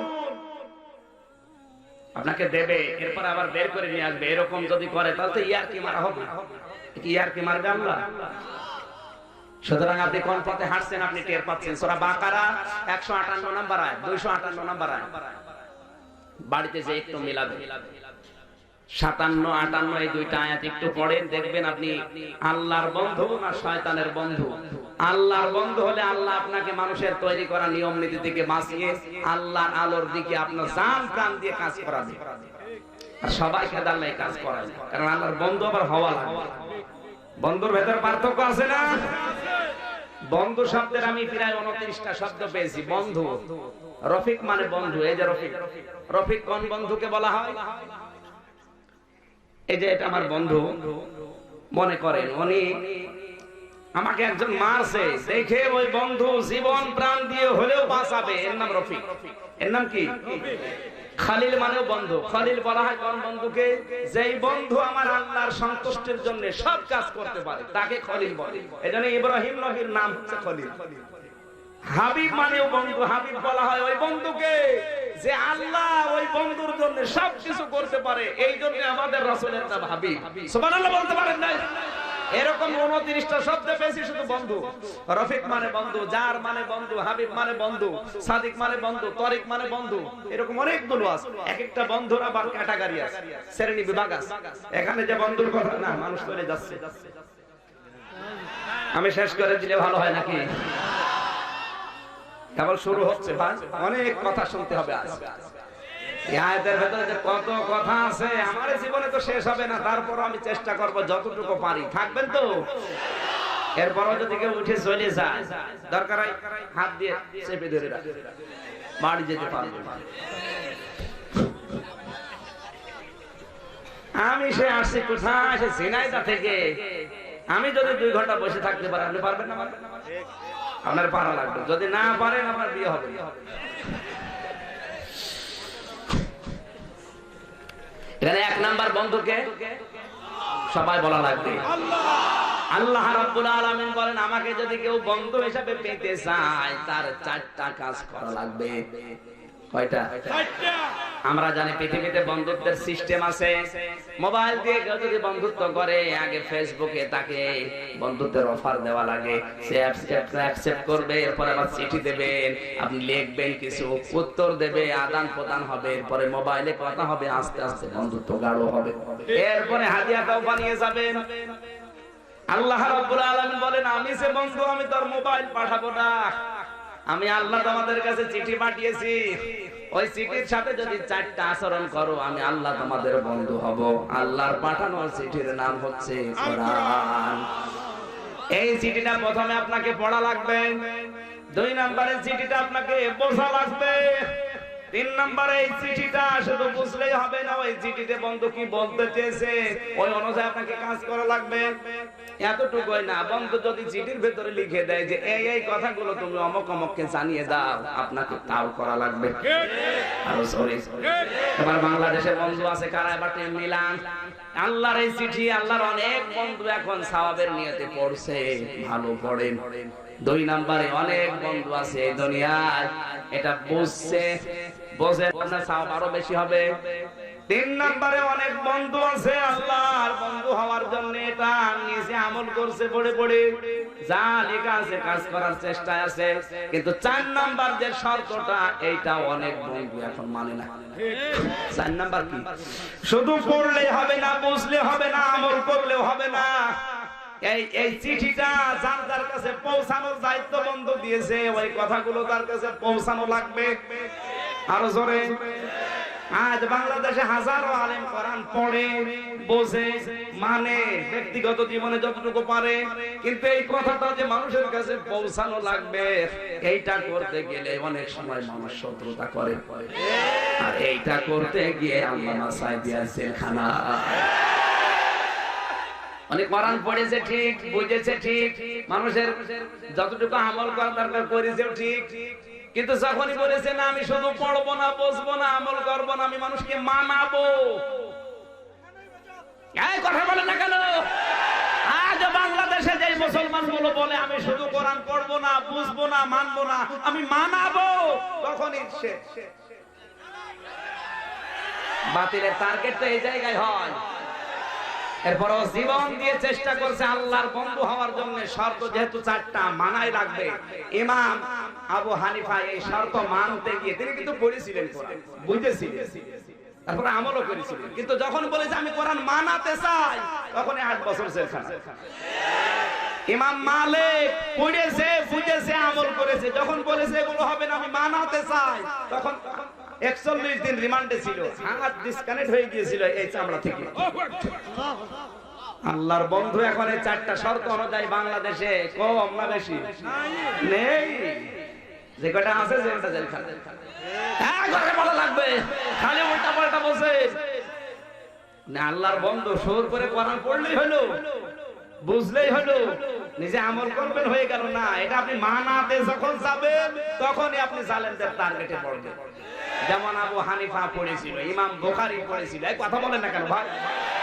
এবার কি ব্যাখ্যা করবো নাকি রাগ হচ্ছে? রাগ হচ্ছে আমি জানি, কিন্তু কি করবো, আপনি বললে হবে, সবাই তো মুখ করে না। হ্যাঁ, রাগ হচ্ছে কার কার হাত তোলেন তো। এখানে আর তাফসীর করা যাবে না। না, রাগ যদি করে তো করে করবো, রাগ দেখা যাচ্ছে শেষে আমার পথে যেয়ে চলবে। হুজুর দাঁড়ান আপনার। 2 নাম্বার শব্দ আমরা পেয়েছি কোরআনের এই আয়াতে, ওয়া রাসূলুহু, রাসূল তোমাদের বন্ধু। রাসূল কি বন্ধু? আর রাসূল বন্ধু হবে কাদের? না না, 4টা শর্ত যারা দুনিয়ায় মেনে নেবে তাদের জন্য রাসূল হবে বন্ধু। আর আল্লাহর রাসূল যদি কারো বন্ধু হয়, কিয়ামতের দিন নবী তাকে নিয়ে জান্নাতে না গিয়ে পারবে না।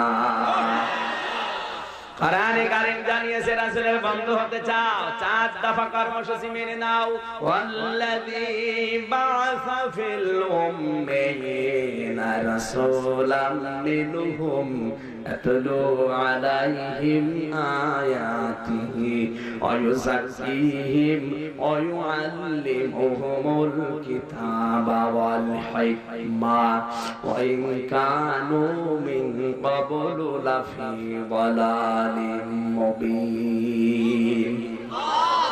তার দফা কর্মসূচি দিলাম সূরা জুমার 6 নম্বর আয়াতে, ওদিকে আছে সূরা আলে ইমরানের 164 নম্বর আয়াতে, ওদিকে আছে সূরা বাকারার 129 নম্বর আয়াতে, এবার 149 নম্বর আয়াতে, 51 নম্বর আয়াত।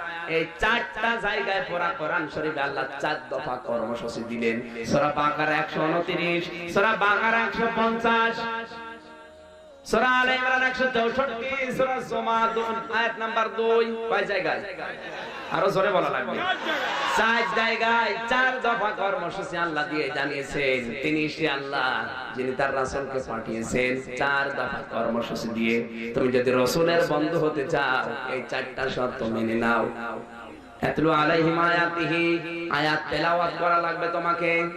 কার আয়াত? আরো জোরে আল্লাহ। এই আয়াত বলতে শুধুমাত্র কোরআনের আয়াত না, না, এক একটা শব্দে লক্ষ লক্ষ কথা আছে। আমার তো মনে হয় তাফসীরে যখন বসি কিয়ামত পর্যন্ত হায়াত পেলেও আমার কথা শেষ হবে না, এত কথা আল্লাহ শুধু ব্রেনের ভেতরে ঢুকিয়েই দেয়, আর মানুষ কথা খুঁজে পায় না। বাবার কাহিনী শুরু করে, হরিণের কাহিনী, দাঁত মুখ তুলে ফেলে। ব্রাহ্মণ বাড়িয়ে যারা আসবে যদি হরিণের কাহিনী, সাপের কাহিনী, মাছের কাহিনী কেউ বলে, বলবে আগে দলিল দেখান কোথায় আছে, তারপরে কথা শোনা। হরিণ একটা বান্দা ছিল গাছের ভিতরে, তোর গাছের তলায় হরিণ বাঁধা। আতলু আলাইহিম আয়াতিহি ব্যাখ্যা যদি আমরা জানতাম, আয়াত মানে শুধু এটা আয়াত নয়, আসমান কার আয়াত? আয়াত মানে নিদর্শন। আয়াত মানে কি? ইতিহাস, এটাও আয়াত। ওয়াল আসরি, আল্লাহ বলেন ইতিহাসের কসম, ইতিহাসও আয়াত। ইতিহাস এমনি এমনি তৈরি করেনি, ইতিহাস থেকে শিক্ষা নাও। এই যে ফেরাউনের ইতিহাস, নমরুদের ইতিহাস, এগুলো আল্লাহ এমনি দেয়নি, এখান থেকে শিক্ষা নাও। সংবাদ সম্মেলন করে কত ইতিহাস তুলে দেওয়া হয় পূর্বে, ইতিহাস থেকে মানুষ শিক্ষা নেয় না। কত মানুষকে আয়াত দিয়ে বোঝানো হয়। আয়াত মানে ইতিহাস, আয়াত মানে আসমান, আয়াত মানে জমিন, আয়াত মানে আল্লাহর সৃষ্টি জগৎ। এই কথা বলে না কেন? কোরআনের আয়াত তো আয়াত মাস্ট বি, ওগুলো আয়াত। ওগুলো তুলে ধরে মানুষকে যখন বলা হয় স্বৈরাচারের পতন এভাবে হয়, ফেরাউনের যেমন হয়েছিল, টিকে থাকতে কেউ পারে নাই, তুমিও পারবে না। ও শিক্ষা নেওয়া তো দূরের কথা, আর হ্যাঁ ওর বিদ্যা আরো বাড়ে। আল্লাহ তো কোরআনের আয়াতগুলো এই কারণে দিয়েছে, খেলা করার জন্য দিয়েছে।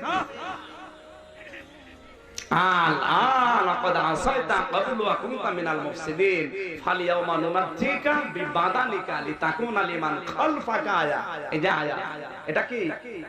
ফেরাউনের যে লাশ, এটা কিন্তু নিদর্শন। এই কথা বলে না কেন? এখান থেকে আপনি শুধু মিশরে যাবেন, লাশ দেখে চলে আসবেন, নাকি কিছু নেবেন না? আল্লাহ বলেন খালফাকা আয়া, তোর পরবর্তীতে দুনিয়ায় যারা আসবে তাদের জন্য তোকে আমি আয়াত করে রাখলাম। কেন? কারণ অনেক মানুষ আছে তোকে দেখার পরও শিক্ষা নেবে না। এখন সেটা তৈরি হচ্ছে। দেখতে যায়, মিশরে দেখতে যায় ফেরাউনের লাশ, জাদুঘরের ভেতরে দেখে আসে, তো ও যেই কারণে মরেছে ও সেই কাছে কথা বলে দেখে। আর আসলের কাজ হচ্ছে এভাবে আয়াত তুলে ধরা, বিভিন্ন ইতিহাস, আল্লাহর বিভিন্ন সৃষ্টি জগৎ নিয়ে গবেষণা করে তথ্যগুলো দুনিয়ার মানুষকে হাতে তুলে দেওয়া। এজন্য কোরআনে কারীম হচ্ছে গবেষণার বিষয়। তথ্য উপাত্তগুলো আপনি গবেষণা করে মানুষের কাছে তুলে দেবেন। এরকম এখন নবীর বন্ধু হওয়ার জন্য, রাসূলের বন্ধু হওয়ার জন্য যে শর্ত আমরা অনেকেই মানতে পারছি না, খালি কোরআন পড়ে। আতলু আলাইহিম আয়াতিহি, আল্লাহর আয়াতগুলো এভাবে পড়ো, ইতিহাস পড়ো, আয়াতের মর্মার্থ পড়ো, বাস্তবতায় কি দরকার আয়াত থেকে। কম্পিউটার তৈরি করবে আয়াত থেকে, অ্যাটম বোম তৈরি হবে আয়াত থেকে। কথা বলছেন না? ফেসবুক তৈরি হয়েছে কোরআনের আয়াত থেকে, ব্রেকিং নিউজ তৈরি হয়েছে কোরআনের আয়াত থেকে, মায়ের পেটের ভ্রূণ তৈরি হয়েছে কোরআনের আয়াত থেকে। এগুলো নেই, শুধু পড়ে দাও না, খালি পড়লে সওয়াব হয়, পড়লে সওয়াব হয়, পড়ে। ওই জন্য শুধু আল্লাহ কোরআন দেয়নি। নবীর বন্ধু হতে হলে আপনাকে কোরআন তেলাওয়াত করা লাগবে। এইভাবে আমি যেভাবে বলছি আমার মনে হয় কথা বোঝা যাচ্ছে না। আয়াত তেলাওয়াত করে আপনার বন্ধু যারা হবে তারা মানুষকে শোনাবে, আর যেভাবে শোনাতে গেলেই রাসূলের যেমন শত্রু ছিল আমাদেরও শত্রু হয়ে যাবে। আর যদি শুধু সুর করে পড়তাম, কি হুজুর গো, ওই জাকিহি পবিত্র করা লাগবে কোরআন দিয়ে। এখন পবিত্র কিভাবে করা লাগে, কিভাবে করেছিল, আমার মনে হয় কথা বলা ঠিক হচ্ছে না। 2 ঘন্টা হয়ে গেছে, থাক, হ্যাঁ তো পারা দরকার। শরীর থেকে না, এত কষ্ট জার্নিতে কষ্ট 12-13 ঘন্টা একাধারে গাড়িতে বসে থাকা যাইতে ব্যাপার। এরপরে এসে খাবার খেয়ে তুলে 1-1.5 ঘন্টা যদি একটু ঘুমাতে পারতে। গরু দিয়ে আপনি চাষ করবেন, গরু যদি মরে যায়, আমি মরে গেলে ভালো হবে? কিছু কিতাব লিখেছিলাম, তার ভেতরে একটা কিতাব আজকে এসেছে, কোন আমলে কোন জান্নাত, কোন আমলে কোন জাহান্নাম। যারা শিক্ষিত মানুষ তারা নিয়ে যাবেন, কাজে লাগবে। কোন আমল করলে আপনি কোন জান্নাত পাবেন, কোন আমল করলে কোন জাহান্নামে যাবেন, মোনাজাতের পরে নেবেন, এখন না। রাসূলের বন্ধু হওয়ার শর্ত বলছিলাম কয়টা? ব্যাখ্যার দিকে না, আমি শুধু থিওরি গুলো বলে চলে যাচ্ছি। 3 নম্বরে কিতাব, কিতাবের শিক্ষা ব্যবস্থা জারি করা লাগবে। এটা ফেরেশতারা করবে নাকি? আপনি রাসূলের বন্ধুত্বের দাবি করছেন কিন্তু কিতাবের শিক্ষা নেই। কিতাব ওয়াল হিকমা, হিকমতের সহিত কাজ করা লাগবে। এরপরে আল্লাহ বলেন তোমাদের বন্ধু হবে যারা ঈমানদার, আর ঈমানদারদেরকে বন্ধু হিসাবে পেতে হলে 3টা কাজ করা লাগবে। নামাজ কায়েম করা লাগবে, যাকাত দেওয়া লাগবে, আর রুকুকারীদের সাথে রুকু করা লাগবে, তার মানে জামাতবদ্ধ হয়ে নামাজ আদায় করা লাগবে। আল্লাহ তুমি এই 3টা আর 4-8টা বিষয় অনুধাবন করে মানার তৌফিক দাও, আমিন। বারাকাল্লাহু লানা ওয়া লাকুম ফিল কোরআনিল আযীম।